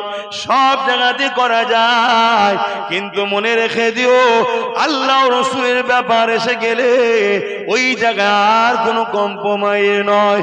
ওই জায়গাতে সামনে কে দাঁড়িয়ে আছে, তার কত বড় পাওয়ার রয়েছে, তার কত বড় ক্ষমতা রয়েছে, সে কে ব্যক্তি ও সব কিছু আর দেখার বিষয় নয়, তার বিরুদ্ধে তোমাকে সংগ্রাম করতে হবে। ক্ষমতা থাকলে হাত দিয়ে লড়তে হবে, হাতে যদি ক্ষমতা না থাকে মুখ দিয়ে তার বিরুদ্ধে প্রতিবাদ করতে হবে, মুখে যদি ক্ষমতা না থাকে অন্তর থেকে ঘৃণা করে তার থেকে দূরে সরে যেতে হবে। হতে পারে তুই তোমার বিজনেস পার্টনার হতে পারে, কোটি কোটি টাকার কারবার চলছিল তার সাথে, কিন্তু একটা দিন সে তোমার দিনের উপরে কোনো আঘাত দিয়েছে, সে তোমার কোরআনের উপরে কোনো আঘাত দিয়েছে, এই কোটি কোটি টাকা কারবার ব্যবসা তার সঙ্গে সিপারিট করে নিতে হবে। ভাই তোর সঙ্গে আর আমার চলা সম্ভব না, কেননা এতদিন তোর সাথে চলেছি সব কিছুই ঠিক আছে, কখনো তুই 2 লাখ বেশি নিয়েছিস কম্প্রোমাইজ করে নিয়েছি, কখনো হিসাবে গন্ডগোল করে দিয়েছি, তারপরও বিহার স্বার্থে একতা হয়ে থাকতে গেলে সব মেনে নিয়েছি, কিন্তু আর কম্প্রোমাইজ করা যাবে না, কেননা তুই এমন একটা জায়গায় আঘাত দিয়েছি, এই জায়গায় কম্প্রোমাইজ করলে ঈমান থাকে না। মরণ আমার কালকেই হয়ে যাবে, আমার কারবার ব্যবসা বাণিজ্য টাকা পয়সা কিয়ামতে কোনো কাজে লাগবে না। ওই দিন যিনি কাজে লাগবে তিনি অন্য কেউ না, তিনি হলেন আল্লাহর দোস্ত আমিন আল্লাহ মুহাম্মাদুর রাসূল।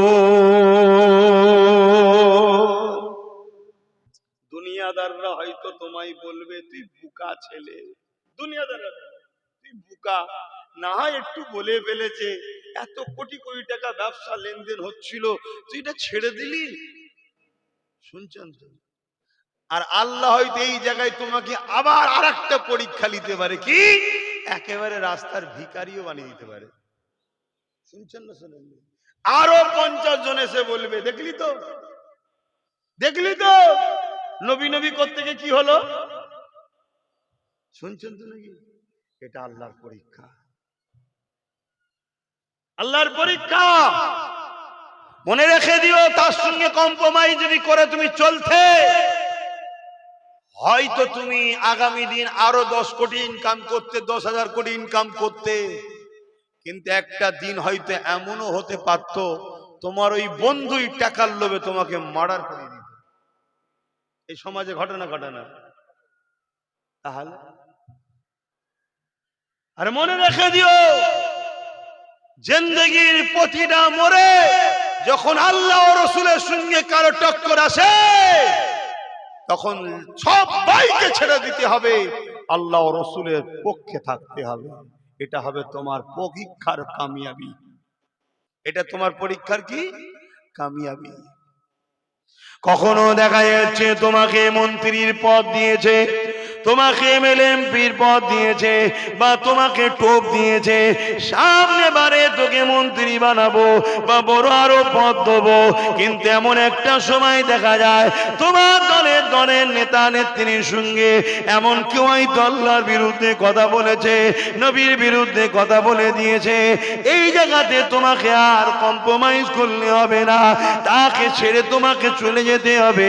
হ্যাঁ, এতদিন কম্প্রোমাইজ করেছি, চাকরি দেশনি চল মেনে নিয়েছি, কারবার দেশনি চল মেনে নিয়েছি, আমার জমিটা অন্যজনকে দিয়ে দিয়েছি মেনে নিয়েছি, আমার জায়গা অন্যজনকে দিয়ে দিয়েছি তাও মেনে নিয়েছি, আমাদেরকে মিথ্যা কেস দিয়েছি তাও মেনে নিয়েছি, কিন্তু যখনই আল্লাহ দ্বীনের মামলা আসবে, নবীর মামলা আসবে, কোরআনের মামলা আসবে, আল্লাহ রাসূলের মামলা আসবে, ওই জায়গায় আর কম্প্রোমাইজ করা যাবে না।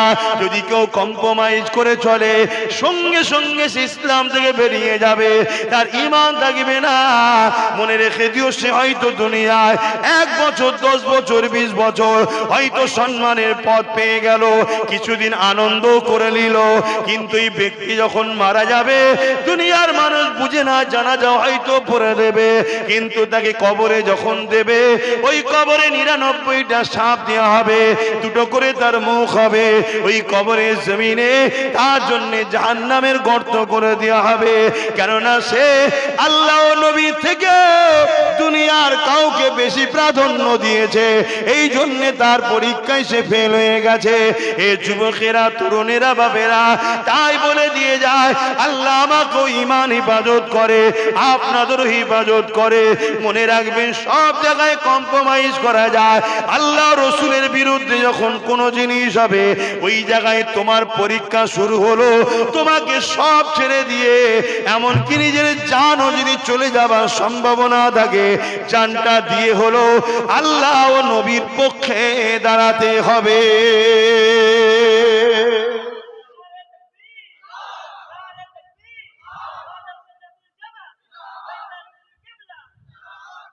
ভাই, এই যে আলোচনাগুলো করছি আপনাদের কাছে, এখন কে নেবে না নেবে ওটা আমার কোনো টেনশন নাকি? বলুন, ওটা আমার তো বিষয় নয়। আমার বিষয় দিও আপনাকে, আমি তো দিয়েছি।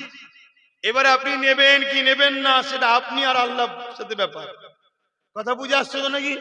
কিন্তু মনে রেখে দিও, এই জমিনে এমনও শোনা গেছে ভ্যান চালিয়ে খায়। কি চালিয়ে খায়? ভ্যান। লটারি কেটেছে। লটারি বোঝেন তো? কাটা ইসলামে হালাল না হারাম? দেখে দেখে মুসলিম এলাকায় দেখবেন লটারির দোকান দেওয়া হচ্ছে।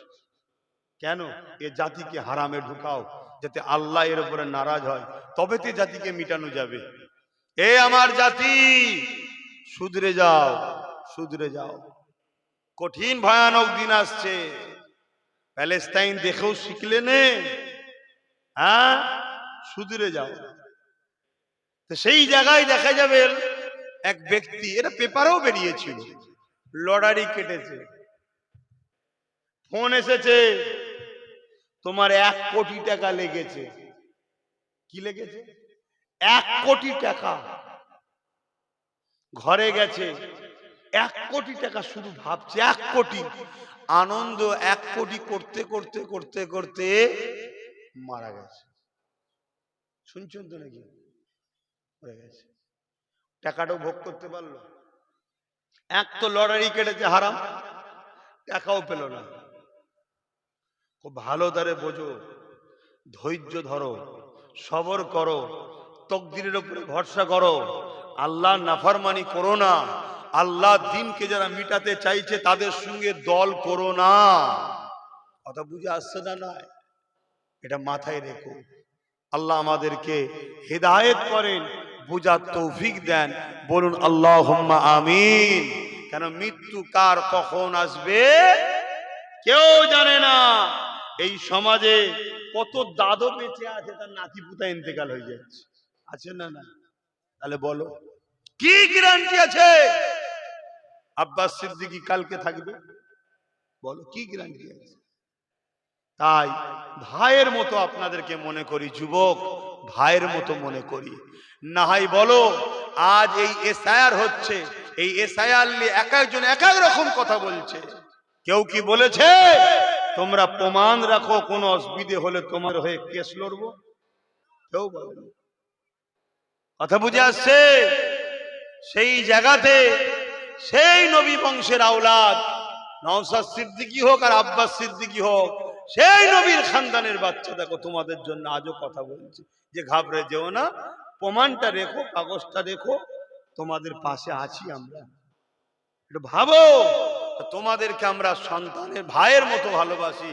কেন এই বাংলায় আজকে কে কোন সিলসিলার দিকে চলে যাচ্ছে আছে ওটা বড় বিষয় নয়। প্রত্যেকটা মুসলমান এ বাংলায় দাদা হুজুরের রুহানি আওলাদ। প্রত্যেকটা পৃথিবীর মুসলমান আমার রসুলের পাকের রুহানি আওলাদ। জোরে বলুন সুবহানাল্লাহ। আর আমরা সেই নবীর খানদানের বাচ্চা হয়ে আপনাদেরকে বাঁচাতে চাইছি। হাতির দাঁত চিবাবার আলাদা হয়, দেখাবার আলাদা হয়। হাতির দাঁত চিবানোর আলাদা হয়, দেখানোর আলাদা হয়। আজ এই সমাজে কিছু লোক তোমাদেরকে দেখায় এক আর পিছনে করে আর এক। তাই তোমার নবীর খানদানের সন্তান হয়ে বলি, বাঁচতে যদি চাও আল্লাহ রসুলের দিকে ফিরে আসো, নবীকে মডেল বানাও, নবীকে লিডার বানো, নবীকে রসুল বলে মানো। নবী যে রাস্তা দেখিয়েছে সে রাস্তায় চলো। রসুলেরই একটা হাদিস, এ আমার মাননেওয়ালারা, তোমরা কুরাইশ বংশের বাচ্চার নেতৃত্ব মানবে। জোরে বলুন সুবহানাল্লাহ। আজ এতদিন কোন কুরাইশ বংশের বাচ্চা রাজনীতির নেতৃত্ব দেয়নি, আজ যখন নওশাদ রাজনীতির নেতৃত্ব দিচ্ছে, নবীর উম্মতের উচিত ডায়ে বায়ে সামনে পিছু কোন মুনাফিক, হারামখোর, গেজাখোর, মাতালখোর, মানবরূপী পশু, সমাজ বিরোধী, চরিত্রহীন জারজ সন্তানের কথা না শুনে নবী বংশের আওলাদের পাশে দাঁড়ানো দরকার আছে না না? আওয়াজ দিয়ে বলা আছে না না? পাশাপাশি আমরা ধর্মীয় নেতৃত্ব দিচ্ছি তোমাদের। আমরা যারা ধর্মীয় নেতৃত্বে, তোমার ধর্মের বিষয়ে আমাদের সাথে তো আছো, আল্লাহ করে কি আছো না নাই? আছো। কিন্তু দুনিয়াবি ক্ষেত্রেও সে যখন রাজনীতির নেতৃত্ব দিতে নেমেছে, নবীর বংশের বাচ্চা, তার পাশে দাঁড়ানো দরকার আছে না নাই? দেখি আল্লাহ মাথায় রাখো। আজ চারিদিকে দুশ্মন ভরে যাচ্ছে। এই ভাটপাড়াতে একজন মানবরূপী পশু প্রকাশ্য বলল, ইসলামে রেপ করাটা কোনো পাপের বিষয় নয়।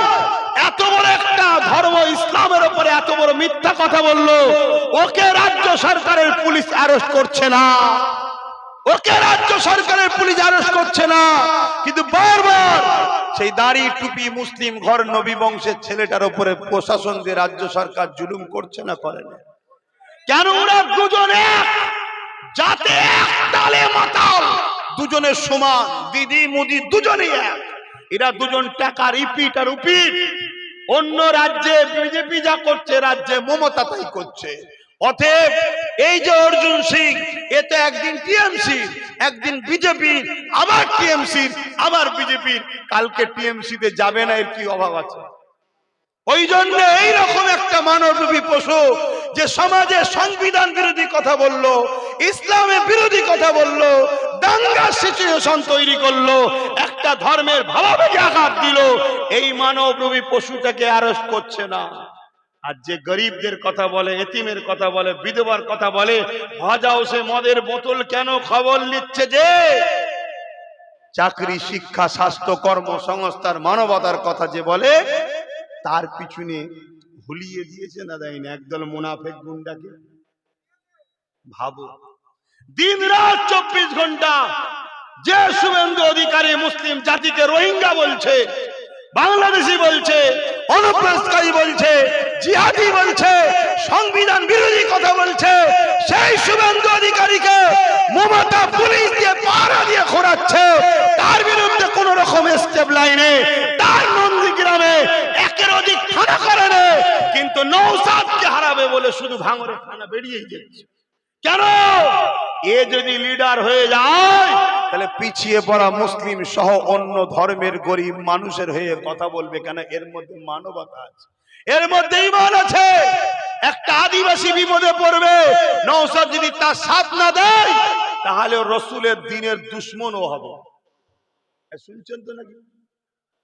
নওশাদ যদি একটা হিন্দু বিপদে পড়ে, ও যদি সাথ না দেয়, নওশাদ তাহলে রসুলের দ্বীনের বিরুদ্ধে কাজ করছে, দুশমন হবে। কেন? রসুল শিখিয়েছে, লা ইয়ারহামুল্লাহু মান লা ইয়ারহামুন নাস, যে মানুষকে ভালোবাসে না, মহান স্রষ্টা তার উপরে দয়া করে না। অতএব হিন্দু হোক, আদিবাসী হোক, সাঁওতাল হোক, মতুয়া হোক, যেই হোক, নওশাদ তার পাশে দাঁড়ায়। কথা শুনছেন না শোনেন না?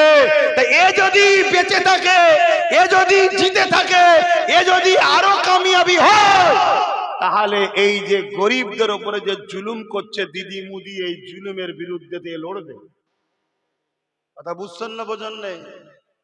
তাই একে হাজারো দিক দিয়ে রুকার চেষ্টা হচ্ছে। 5টা মিনিট কথা বললাম নওশাদকে নিয়ে, রাজনীতির কথা। কারো অ্যালার্জি হয়েছে? যদি হয় পরের জলসায় আসবেন না। আমি 100 বার বলবো, তোর মমতাকে যে প্রথম বলকে যা, ও কেন বলেছিল কোরআন শেষ হয়ে যাবে, ওকে ক্ষমা চাইতে বল। কেন প্রসাদ খাওয়াচ্ছিল মুসলমানকে, আগে ক্ষমা চাইতে বল। কথা শুনছেন তো শোনেননি? কেন অর্জুন সিং অ্যারেস্ট হয়নি, ওকে জিজ্ঞেস কর আগে। কথা বুঝে আসছে না? নাই? অতএব আগে ওকে জিজ্ঞেস কর, যে মমতাকে হাওড়া জেলার এমএলএ নির্মল মাঝি বলছে আমাদের আল্লাহ। এই তোদের আল্লাহ নাকি মমতা? ওকে যে যে মানবে, এই কথাটাকে তার সাপোর্ট করা হবে। কথা বুঝে আসছে না? নাই? বিজেপিকে ভোট দিয়া যেমন হারাম, রাজ্য সরকারকেও বর্তমান এর যা কাজ কারবারে কেউ ভোট দিয়া হারাম হয়ে গেছে। আগে ঠিক ছিল, আগে ছিল চাকরি বাকরির ব্যাপার ছিল, দুনিয়াদারি মামলা ছিল, আলাদা বিষয় ছিল। এখনো কোরআন শেষ হয়ে যাবে বলেছে। কোরআন শেষ হয়ে যাবে এই কথাটা বলা কি মানেন আপনারা? ও নাই বলেছেন, অন্যায় করেছে। তো অন্যায় করলে রসুল বললেন হাত দিয়ে রোখো, এর বিরুদ্ধে হাত দিয়ে রুখতে হবে। হাত যদি রুখতে না পারো মুখ দিয়ে প্রতিবাদ করো, মুখ যদি প্রতিবাদ করতে না পারো অন্তর থেকে ঘৃণা করতে হবে। এই তিনটের মধ্যে কোনোটা যদি না থেকে যদি মমতাকে ভোট দেয় ইমান থাকবে? কথা মাথায় ঢুকছে না ঢোকেনি? বিজেপিকে ভোট দেওয়া যাবে না কেন? বিজেপি ইসলামের দুশ্মন। কেন ইসলামের দুশ্মন? ওয়াকাফ কালা কানুন করেছে, জানেন তো নাকি? এই জায়গাগুলো মনে রাখবেন। আপনারা আমার জাতি হন, একজন ধর্ম প্রচারক হিসাবে তার কমকে বেঈমান মুনাফিক ইসলাম বিদ্বেষীদের চক্রান্ত থেকে বাঁচাবার জন্য বোঝানো দরকার আছে না নাই? যদি কোন মুসলমানের এতে সমস্যা হয় আমার মাহফিলে আসবে না, মিটে যাবে। কথা বুঝে আসেন? তোর বেঈমান কাফের দিলে থাকে জানা, তোর ইসলাম বিদ্বেষী দিলে থাকে যা, কোরআনকে যে মিটাতে চাইছে ওই শয়তানকে দিলে থাকে যা, আমার কোনো অসুবিধা নেই। শুনছেন না শোনেননি? আমার নজরে মমতা শয়তান, শুনছেন না শোনেন? ওর হাতে তো ক্ষমতা রয়েছে, ওর হাতে পাওয়ার আছে, কিন্তু আমার কোরআনের বিরুদ্ধে কথা বলেছে, ওর জবাব দেওয়া দরকার আছে না রে? কিন্তু বাংলার আলেম উলামা মুল্লা মুলি সাহেব মুখে সব কুলুপ দিয়ে বসে আছে। উত্তরপ্রদেশে কিছু হলে চিল্লায়, ওই যে কি বলে প্যালেস্টাইনে কিছু হলে চিল্লায়। আর আমার বাংলায় যখন এই ইসলাম বিদ্বেষী নারী মমতা ইসলামের দুশ্মন, কোরআনের দুশ্মন, মুসলিম জাতিকে প্রসাদ খাইয়ে কাফের বানাতে চেয়েছে, এর বিরুদ্ধে যখন অন্যায় করে একটা কেউ প্রতিবাদ করে। কথা বুঝছেন না? বোঝেন না? উপরোক্ত শুধু ভয় দেখায় বিজেপি চলে আসবে, বিজেপি চলে আসবে, বিজেপি চলে আসবে। এটা ভয় দেখিয়ে দেখিয়ে আমার জাতিকে গোলাম বানাচ্ছে। আরে যা খুশি তাই করছে। বলেন অসুবিধা হচ্ছে কারো? কারো অসুবিধা হচ্ছে? যদি কোরআনের পক্ষে বলাতে কারো যদি অসুবিধা হয়, সে কোনসা মুসলমান? কোরআনের পক্ষে দাঁড়িয়ে কোরআনের দুশ্মনের বিরুদ্ধে বলাতে, ইসলামের পক্ষে দাঁড়িয়ে ইসলামের দুশ্মনের বিরুদ্ধে বলাতে কারো যদি অসুবিধা হয়, সে কোনসা মুসলমান? কথা বুঝে আসছে না? নাই? অতএব বাপেরা ভাইরা, দুদিনের দুনিয়া, আজ আছি কাল নাই। বলে যাচ্ছি, মাথার মধ্যে ঢুকিয়ে নেন যে এই লোহাকে কাটতে গেলে লোহা দরকার, এই তো নাকি? এই লোহাকে কাটতে গেলে লোহা দরকার। কেউ যদি রাজ ক্ষমতা দ্বারা ইসলাম বিরোধী করে, সেই ক্ষমতাকে কাটতে গেলে আমাদেরও পাওয়ারের দরকার আছে না নাই? হ্যাঁ, আব্বাস সিদ্দিকী করছে না, আব্বাস সিদ্দিকী কোন জায়গায় ক্যান্ডিডেট, নেতা, মন্ত্রী, সিএম হতে যাচ্ছে না, ইমাম সাহেব হচ্ছে না। কিন্তু আমরা ধর্ম বাঁচাবার জন্য আমাদের ধর্মের বিরোধী যারা করছে, আমাদের ছেলেগুলোকে গ্যাঁজার কেস দিয়ে ভরে দিচ্ছে, আমাদের ছেলেগুলোকে মিথ্যা মামলায় ভরছে, আমাদের ছেলেগুলোকে টার্গেট করছে, শুধু বলছি না বাংলাদেশি, এই তোরা বাংলাদেশি, এত বড় একটা সংবিধান বিরোধী খবর ছড়াচ্ছে শুভেন্দু অধিকারী, কই তাকেও অ্যারেস্ট করছে না? কথা বুঝছেন না? বোঝেন না? তাহলে এইটাকে কাটতে গেলে, এইটাকে দমন করতে গেলে আমাদেরও পাওয়ারের দরকার আছে না নাই? এই পাওয়ারে লড়াই করতে গিয়ে কোন মুসলমান যদি আমাদের বিরুদ্ধে দাঁড়ায়, জানতে হবে সে মুসলিম সুরাতে বেঈমান। অতএব তাকে মুসলিম ভেবে লাভ নাই, মুসলিম ভেবে লাভ নাই, তার বিরুদ্ধে আমাদেরকে লড়তে হবে, তার বিরুদ্ধে লড়তে হবে। সেই লড়াইয়ে যদি আল্লাহ আব্বাস সিদ্দিকীর মৃত্যু রাখে, কোরআন সুন্নাহ অনুযায়ী এই মৃত্যু আমার জন্য সবচেয়ে বড় নিয়ামত, আল্লাহ শহীদের দরজা পাবো। জোরে বলুন সুবহানাল্লাহ, আরো জোরে বলুন আলহামদুলিল্লাহ। তো ঘাবড়াবার কিছু নেই, জন্মেছি যখন মরবো একদিন। কিন্তু তুমি আমার কোরআনের বিরুদ্ধে কথা বললে কেন? তুমি কেন বললে দিল্লি গিয়ে আন্দোলন করো? ও তো প্রকাশ্য দুশ্মন, ওকে সবাই আমরা চিনি, চিনি না? চিনি না? হ্যাঁ, চিনি না? চিনি না? কথা বলুন, বিজেপি আমাদের দুশ্মন না বন্ধু? জোরে বলুন, জোরে বলুন। এটা সবাই চেনে, চেনে না এমন কেউ আছে না? কিন্তু মমতা আমাদের বন্ধু না দুশ্মন? জোরে বলে। এইটা এখন চিনেছেন, আজ থেকে 5 বছর আগে ওকে দুশ্মনকেও মনে করতেন, বন্ধু মনে করতেন? আমরাই তো এনেছি। এই আমি আমার কথা বললেও ভুল হবে না, আমরাই তো এনেছি। তাহলে আমরা সবাই ভুল করেছি। কেন ভুল করেছি? তার ঘুমটার পিছনে যে এত বড় শয়তানি ছিল বুঝতে পারিনি, কিন্তু আজ যখন বুঝেছি আর কি সাপোর্ট করা যেতে পারে। একটা জায়গায় মসজিদ রয়েছে, চাঁদা তুলছে লোক, দান করবেন না ধরবেন না? আল্লাহর ঘর, তাই তো নাকি? কাল যদি ওটা দখল হয়ে যে অন্য কিছু হয়ে যায়, ক্লাব হয়ে যায়, পার্টি অফিস হয়ে যায়, জালিমরা দখল করে এলে, দখল করছে তো বিজেপি অনুযায়ী দখল করছে তো, সেই জায়গায় চাঁদা দেওয়া যাবে? তাহলে এ কালকে যখন চিনতে পারিনি সাথ দিয়েছো আলাদা কথা, ওটা গোনা নয়। বসিরহাট হুজুর ফতোয়ার মধ্যে লিখেছে ফুটবল খেলা দেখতে গিয়ে হাততালি মারলে ওখানে গোল শুধু হচ্ছে না, বিবিও তালাক। শুনছেন তো নাকি? এখন কত লোক হাততালি মেরেছে বলেন তো? তালাক হয়ে গেছে নাকি? না, তালাক হয়নি। কেন? ও জানতো না, ও জানতো না, জেনে যাওয়ার পরে হাততালি মারলে কথা কিছু মাথায় ঢুকছে? তো একদিন এ যে ইসলাম বিদ্বেষী, আমিও জানতাম না, আপনারাও জানতেন না, তাই আপন মনে করে এনেছেন। অতএব কোনো ভুল আপনারা করেননি, আমিও করিনি। কিন্তু আজ যখন জেনে গেছি, ওরে সর্বনাশ, আমার সিল আমার নোড়া, আমারই ভাঙছে দাঁতের গুড়া। আমার সিল আমার নোড়া, আমারই ভাঙছে। ওরে সর্বনাশ, এ কালপিটকে তো তাহলে আজ সাপোর্ট করা যাবে না। এক কথা বুঝছেন না, বোঝেন না?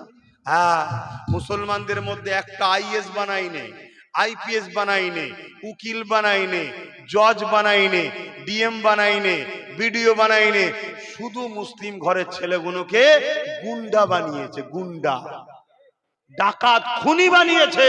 কেন? একটা দিন আসবে, কাজ যখন কমপ্লিট হবে, হাত ধুয়ে পরিষ্কার করলে মুসলমানকে মেরে দেবে। এই যে লাদেন নাম শুনেছি না? হ্যাঁ, আমেরিকা তৈরি করেছিল রাশিয়াকে টুকরো করার জন্য, শুনছেন তো নাকি? যখন কাজ মিটে গেল, টুকরো হয়ে গেল, তখন তারাই আবার বলছে এটা জঙ্গি, মার মার মার মার মার। যেসব মুসলমানরা এখন গুন্ডাগিরি করছে এই বেঈমানদের হয়ে, কাজ মিটে গেলে ওরাই বলবে মার মার গুন্ডাকে, মার গুন্ডাকে, মার গুন্ডাকে মার। কথা মাথায় ঢুকছে?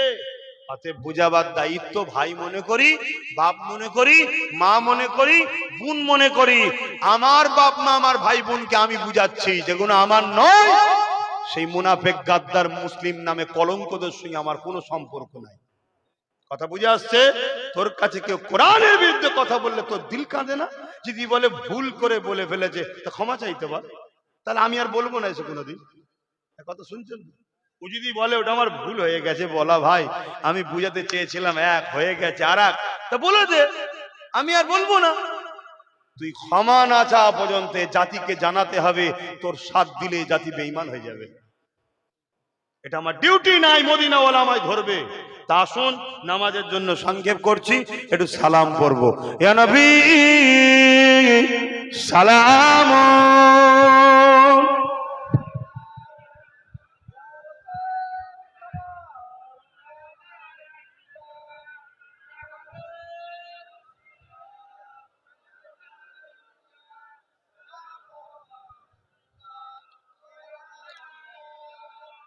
আমার যুবক ভাইগুলো, তোমাদের উদ্দেশ্যে বলছি, আমার এই লাস্টে 8-9 মিনিট যে কথা বললাম, আগের কথা বাদ দাও, এই 8-9 মিনিট যে বললাম, এই কথাই কেউ কষ্ট পেলে যুবকরা হাত তুলে বলো। যারা যারা কষ্ট পাওনি হাত তোলো। কষ্ট পাওনি তো হাত না পাও। আল্লাহ ছাড়া কাউকে ভয় করবে না। অনেকে বলে আমাকে এই দিয়েছে, আমাকে ওই দিয়েছে, আমাকে ওই দিয়েছে। হারা বোকা, তোকে দিয়েছে কি রে? তুই কি দিয়েছিস ওকে? তুই ওকে সিএম বানিয়েছিস, তোর খেয়াল নেই? ও তোকে তার বিনিময়ে কি দিয়েছে? অতএব দিয়েছে দিয়েছে নয়, নিজের জিনিস নিজে নাও, নিজের জিনিস নিজে নাও, নাই কালকে আবার বলবে দিয়েছে দিয়েছে দিয়েছে। অতএব বোঝো আমার ভাইরা। আর ইমাম ভাই, আলেম ভাই, আপনাদেরকে বলছি ঘাবড়াবেন না, আগিয়ে আসুন। আপনাদের সাথে আমি দাঁড়াবো, আপনাদের সাথে দাঁড়াবো। কোনো একটা আলেম, উলামা, ইমাম আমার সাথে আসুন, এসে নাম লিখান আমাদের যে ফরম আছে। তারপর আপনাকে কোনো নেতা জুলুম করুক, খোদার জাত পাকের কসম করে বলছি, ওর নাম নিশানা মিটিয়ে দেবো। কথা বুঝে আসছে না? নাই কত বড় নেতা হয়েছে, ওর বাড়িতে গিয়ে ওকে বার করে নিয়ে আসবো। কিসের নেতারা তুই? মুসলিম ধর্মের উলামাদের বিষয়ে কথা বলবি, গায়ে হাত দিবি? মানে ঘাবড়াবার কিচ্ছু নেই। ওই দুধ থেকে অনেকে ঘেউ ঘেউ করবে, ওটাতে কি যায় আসে? আচ্ছা, কেউ যদি কোনো উলামাকে বলে ও ও আলেম নয়, তো উলামার কিছু যায় আসে? হ্যাঁ? কথা বুঝে আসছে? অর্থাৎ দিনের মামলা চলছে এখানে, মাথায় রেখো। আমি আবার বলে যাচ্ছি, এ যদি নিজের ভুলটাকে স্বীকার করে নেয়, তাহলে এসে আমার বলার প্রয়োজন নাই। তখন শুধু প্রকাশ্য দুশ্মন, ও যে ওয়াকাব করেছে ওইলি বলা হবে। কথা বুঝে আসছে না? না? হ্যাঁ। ইয়া নবী সালাম, ইয়া রাসূল, ইয়া হাবিব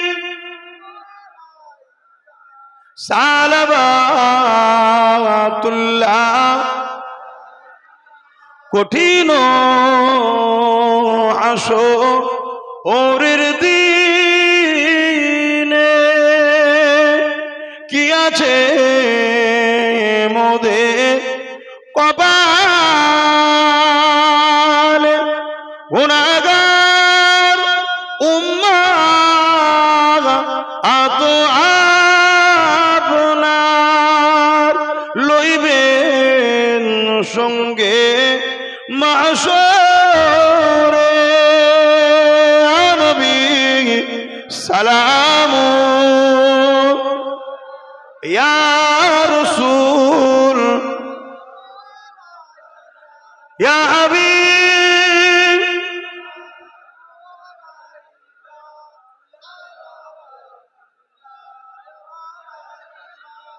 জিবরাইল দিলে এ যে আওয়াজ, খুলে দাও আসমানের দুয়ার। এসেছে নবী ঈদের সরদার, করিতে আল্লাহ আরো দিদার। নবী সালাম, ইয়া রাসূল, ইয়া হাবিব।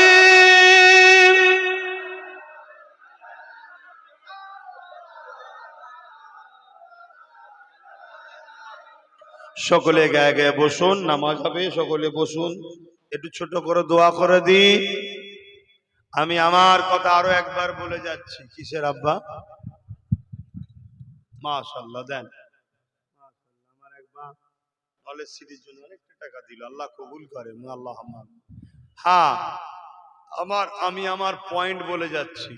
আমি সব জায়গায় কম্প্রোমাইজ করি। কথা বুঝে আসছে? কিন্তু আল্লাহ রসুলের ব্যাপারে, ইসলামের ব্যাপারে আমি আর কাউকে চিনি না। আমি যে কথা বললাম, আমার ভাই নওশাদও যদি কোনোদিন ভুল পথে চলে, ওকেও কিন্তু এইভাবেই বলবো, ওরও ছাড় নাই। শুনছেন তো নাকি? হ্যাঁ। আর এতটুকু বলে যেতে পারি, ও নবী বংশের আওলাদ, দাদা পীরের খুন। কথা বুঝে আসছে? আল্লাহর কাছে এরপরও দোয়া করি, আল্লাহ ওকে ন্যায় পরায়ণ, সত্যবাদী করেন এবং রসুলের গোলাম বানান। বলুন আমিন। কিন্তু মনে রাখবেন যে আমার আপন হলে ইসলাম বিরোধী করলে ছেড়ে দেবে, এমনটা ব্যাপার নয়। ইসলাম, কোরআন, রসুল, আল্লাহ, দিন সবার উপরে। এটা মাথায় থাকবে তো নাকি?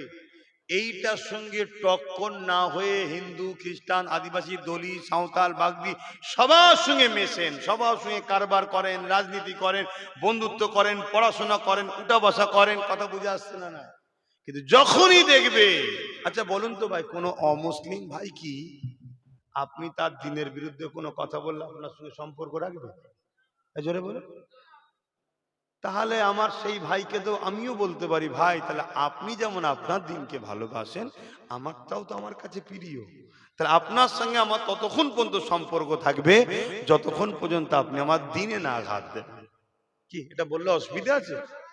বাকি দিনের শেষে আমরা মানুষ কেন মিশবো না?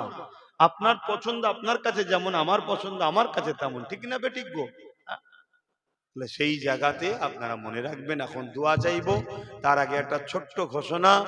21শে অগ্রহায়ণ, 21শে অগ্রহায়ণ 2 বছর নলেজ সিটির প্রোগ্রাম করতে পারিনি, এবছরে করব ইরাদা করেছি। আপনারা সকলকে যাবার আহ্বান জানাচ্ছি। যাবেন না আমার নলেজ সিটিতে? 21শে অগ্রহায়ণ আপনাদের সবাইকে যাওয়ার জন্য বলছি। দুপুরের খাবার বেঁধে নিয়ে যেতে হবে। ওটা প্রতিষ্ঠান, 4 লাখ 5 লাখ করে লোক হয়, আরো বেশি তো কম নয়। খাওয়াতে গেলে কত লাখ খরচ হতে পারে আনুমানিক? 1 কোটির কাছাকাছি খরচ হয়ে যাবে। তাহলে প্রতিষ্ঠান কি চালাবো? কথা বুঝছেন তো নাকি? অতএব যাবেন, খাবারও সাথে, পানীয় সাথে। দুপুরে নামাজ নলেজ সিটির মাঠে একসাথে হবে। বিশাল বড় ঐতিহাসিক জামাত হবে, সেইভাবে আগে থেকে বেরোবেন, আর সন্ধ্যার আগে শেষ হয়ে যাবে। কথা বুঝে আসছে? 21শে অগ্রহায়ণ শীতের বেলা, খোলা আকাশের নিচে, রৌদ্র লাগবে, ভালো লাগবে। কিছু সময় ধরে আমরা এক জায়গায় বসে আলোচনা হবে, একটা ঐক্য, একতা, মিল, মহব্বত, মিলন। আমার ভাই, আমার আব্বারা যাবেন। মা বোনেদের জন্য এখনো ডাক দিচ্ছি না, কারণ তাদের জন্য এখনো পর্দার ব্যবস্থা নলেজ সিটিতে করে উঠতে পারিনি। সেই সিস্টেম, সেই ব্যবস্থা এখনো গড়ে উঠতে পারেনি। আপনারা যাবেন, যা দেখেছেন 2 বছর আগে, এখন গিয়ে দেখবেন আলহামদুলিল্লাহ তার থেকে অনেক তারাক্কি হয়েছে। কাদের জন্য? আমার আপনার সকলের সহযোগিতায়। তাই নলেজ সিটির প্রত্যেকে বাৎসরিক দাতা হবেন। আমার আম্মা ও বোনেদের জন্য বছরে 500 টাকা দাতা, আর বাপ আর ভাইয়ের জন্য বছরে 1000 টাকার দাতা। দাদা হুজুরের নামে নলেজ সিটি, দাদা হুজুরের মুরিদ মুরিদনি, আমার বাপ, আমার ভাই, আমার মা, আমার বোনের কাছে আমি বছরে 500 টাকা আশা করতে পারি না? আমার বাপ ভাইয়ের কাছে বছরে 1000 টাকার আশা করতে পারি না? পারি না? কথা বলুন, হ্যাঁ কি না বলুন। এটা আশা যে আপনি আমাকে দেন 1000 টাকা। আপনি আমার আব্বা হন, আপনি আমার ভাই হন, 1000 টাকা দেন, আপনার আমার সবার টাকা নিয়ে নলেজ সিটিটা করবো। আপনি আমার মা হন, বোন হন, বছরে 500 টাকা দেন। সব জায়গায় দিচ্ছেন, সংসারে খরচ করছেন, সবেতে দিচ্ছেন। আপনি 500 টাকা দেবেন না বছরে তার ছেলের হাতে, ভাইয়ের হাতে? আর এই টাকাটা নিয়ে আমি নলেজ সিটিটা করবো। কথা বুঝে আসছে না? নাই। এর জন্য একটা বই দিচ্ছি, ওই বইয়েতে উঠে যাবে 2025 সালে আমার অমুক মা, অমুক বোন 500 টাকা, 2025 সালে আমার অমুক বাপ, অমুক ভাই 500 টাকা। একটা বই প্রত্যেককে দেবো, ওই বইয়েতে উঠে যাবে, আর বইয়ের পাশে আমার সই থাকবে। যেমন ব্যাংকে জমা দিলে উঠে যায়, আপনি আবার 26-এ দেবেন 1000, মা বোনেরা দেবে 500, আবার 27-এ দেবেন আপনি 1000, মা বোনেরা দেবে 500। এইভাবে প্রতি বছরে উঠতে থাকবে। 10 বছর আপনি দেবেন 10,000, মা বোনেরা 10 বছর দেবে 5,000। কিন্তু 10 বছর পরে আশা করা যায় ওই জায়গায় একটা বিরাট কিছু ইতিহাস তৈরি হয়ে যাবে। কথা মাথায় ঢুকছে? ইনশাআল্লাহ অলরেডি স্কুল চলছে, আপনাদের বাচ্চাদেরকে ভর্তি করুন। স্কুল, বাংলা মিডিয়াম স্কুল, এবং পাশাপাশি ধর্মীয় আদর্শ, কালচারের শিক্ষা থাকবে, ভর্তি করুন। 4 থেকে 8 পর্যন্ত ক্লাস চালু হয়েছে। 2027-এ 9 ক্লাস চালু হবে, এবং 2027-এ ইংলিশ মিডিয়াম স্কুল শুরু হবে, এবং গার্লস স্কুলও শুরু হবে। তার কাজ চলছে, হু করে কাজ চলছে। সেই কাজের দিকে আমি এগিয়ে যাচ্ছি। আপনারা আমার সাথ দেবেন না? আমার কথাতে কি মনে কষ্ট পেয়েছেন কিছু? সাথ দেবেন না? তাহলে ওই দিন যাবেন, বিভিন্ন ক্যাম্প করা থাকবে, একটা বই করে নেবেন। মা বোনেরা স্বামীর হাতে, ভাইয়ের হাতে, বাপের হাতে দিয়ে পাঠাবেন, একটা বই করে ঘরে নিয়ে চলে আসবেন। আবার সেই 26 সালে নলেজ সিটিতে আবার ডাকবো, তখন যাবেন। কি অন্য কোনো যে কোনো শুক্রবার যাবেন, আমার দরবারে গিয়ে আমার হাতে দেবেন। আবার 27 সালে বছরে একবার মা বাপ, ভাইয়েরা 1000, মা বোনেরা 500। তো যাই হোক, এই কথা কোনো প্রচার করছি, খারাপ করছি নাকি? শুনে যদি 10টা ছেলেও আগিয়ে আসে, উপকার নলেজ সিটির হবে, যেখানে আপনার বাচ্চারা পড়বে। আগামী দিন আপনার মেয়েরা পড়বে কোথায়? ছোট কাপড় পরে পাঠাবেন? বলুন বলুন, পড়ার জায়গা কোথায়? ছোট কাপড় না হলে পড়তে দেবেন আগামী দিন, পড়বে কোথায়? তাহলে পর্দা পশিদার সাথে শিখতেও হবে, না শিখলে তো ছেলে মানুষ হবে না। তাহলে শিক্ষার জন্য তৈরি করবেন না? আসুন সবাই মিলে করি, সবাই মিলে করি। যাক, এটা আমার দাবি আপনাদের কাছে। এবারে কে কি করবে সেটা তার ব্যাপার, আমার কাছে প্রুফ থাকবে কে আমার সাথে আছে না আছে। সেটা আমার কাছে প্রুফ থাকবে, আমার খাতায় এন্ট্রি থাকবে। তো এই মাহফিলের জন্য ছেলেদেরকে পাঠাচ্ছি, পকেটে হাত দেন, যার যা খুশি একটু শরীক হন। এই মাহফিলের জন্য পকেটে হাত দেন, যার যা খুশি একটু শরীক হন।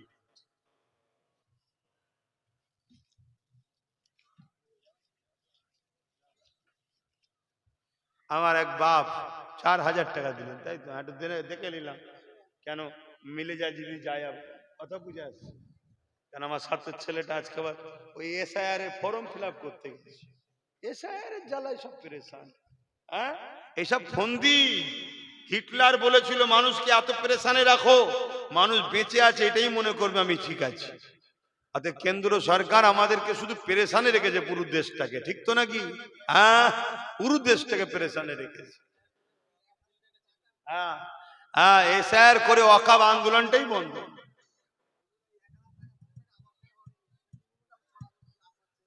ও বেঈমানদের কথা বাদ দাও না, ওদের ধার ধরি নাকি। আমি আমার বাপের কাছে বলেছি, আমার মায়ের কাছে, আমার বোন আমার ভাইয়ের কাছে বলেছি, ঠিক তো নাকি? ছেলে বাপের কাছে বলবে না তো কার কাছে বলবে? ভাই ভাইয়ের কাছে বলবে না তো কার কাছে বলবে? ছেলে মায়ের কাছে বলবে না তো কার কাছে বলবে? অতএব কে কি ছড়াচ্ছে ওসব শুনে লাভ নেই। তাদের তো অন্য কোনো আমার বিষয়ে বলার কিছু নেই। আমার আজকে কাটিং করছে, আমার আজকে এডিট করছে, আমার 20 সেকেন্ডের ওয়াজ ছাড়ছে, আমার ফটোকে এআই করছে যাতে মুসলিম সমাজের কাছে আমাকে খারাপ করা যায়। তারা তো অনেক চেষ্টা করছে, করুক না। আমি তো কাউকে খুশি করার জন্য কথা বলিনি, আর কাউকে আঘাত দিবার জন্য কথা বলিনি। আমি আল্লাহকে খুশি করার জন্য কথা বলি। আমি আল্লাহকে খুশি করার জন্য কথা বলি। আমার কেউ নেই, তারপরেও আমি এত লড়াই করে যাচ্ছি কেন? আমি জানি আমার আল্লাহ আছে। আমার ভরসা তোমার আল্লাহ, আমার ভরসা তো আল্লাহ। দুনিয়ায় যদি কারো শক্তি আল্লাহর থেকে বেশি হয় তাহলে সে আমার মোকাবেলায় আসবে। কথা শুনছেন না শোনেন? কেন আমি আল্লাহর ভরসায় লড়াই করছি। বলো আল্লাহর থেকে কারো শক্তি আছে? তাহলে ভয় আল্লাহ ছাড়া কাউকে খাবে না, ভয় আল্লাহ ছাড়া কাউকে ডর করবে না। আমরা ফেরাউনের সঙ্গে লড়াই করেছি, নমরুদের সঙ্গে লড়াই করেছি, সাদ্দাত, আবু জেহেল, উতবা, সাইবা, এজিদের সঙ্গে লড়াই করেছি। আরে রাস্তার মোদি, কথা শুনছেন না শোনেন? হ্যাঁ, অন্যায়কে অন্যায় বলতে হবে, নাইকে নাই বলতে হবে, তাতে যেই হোক।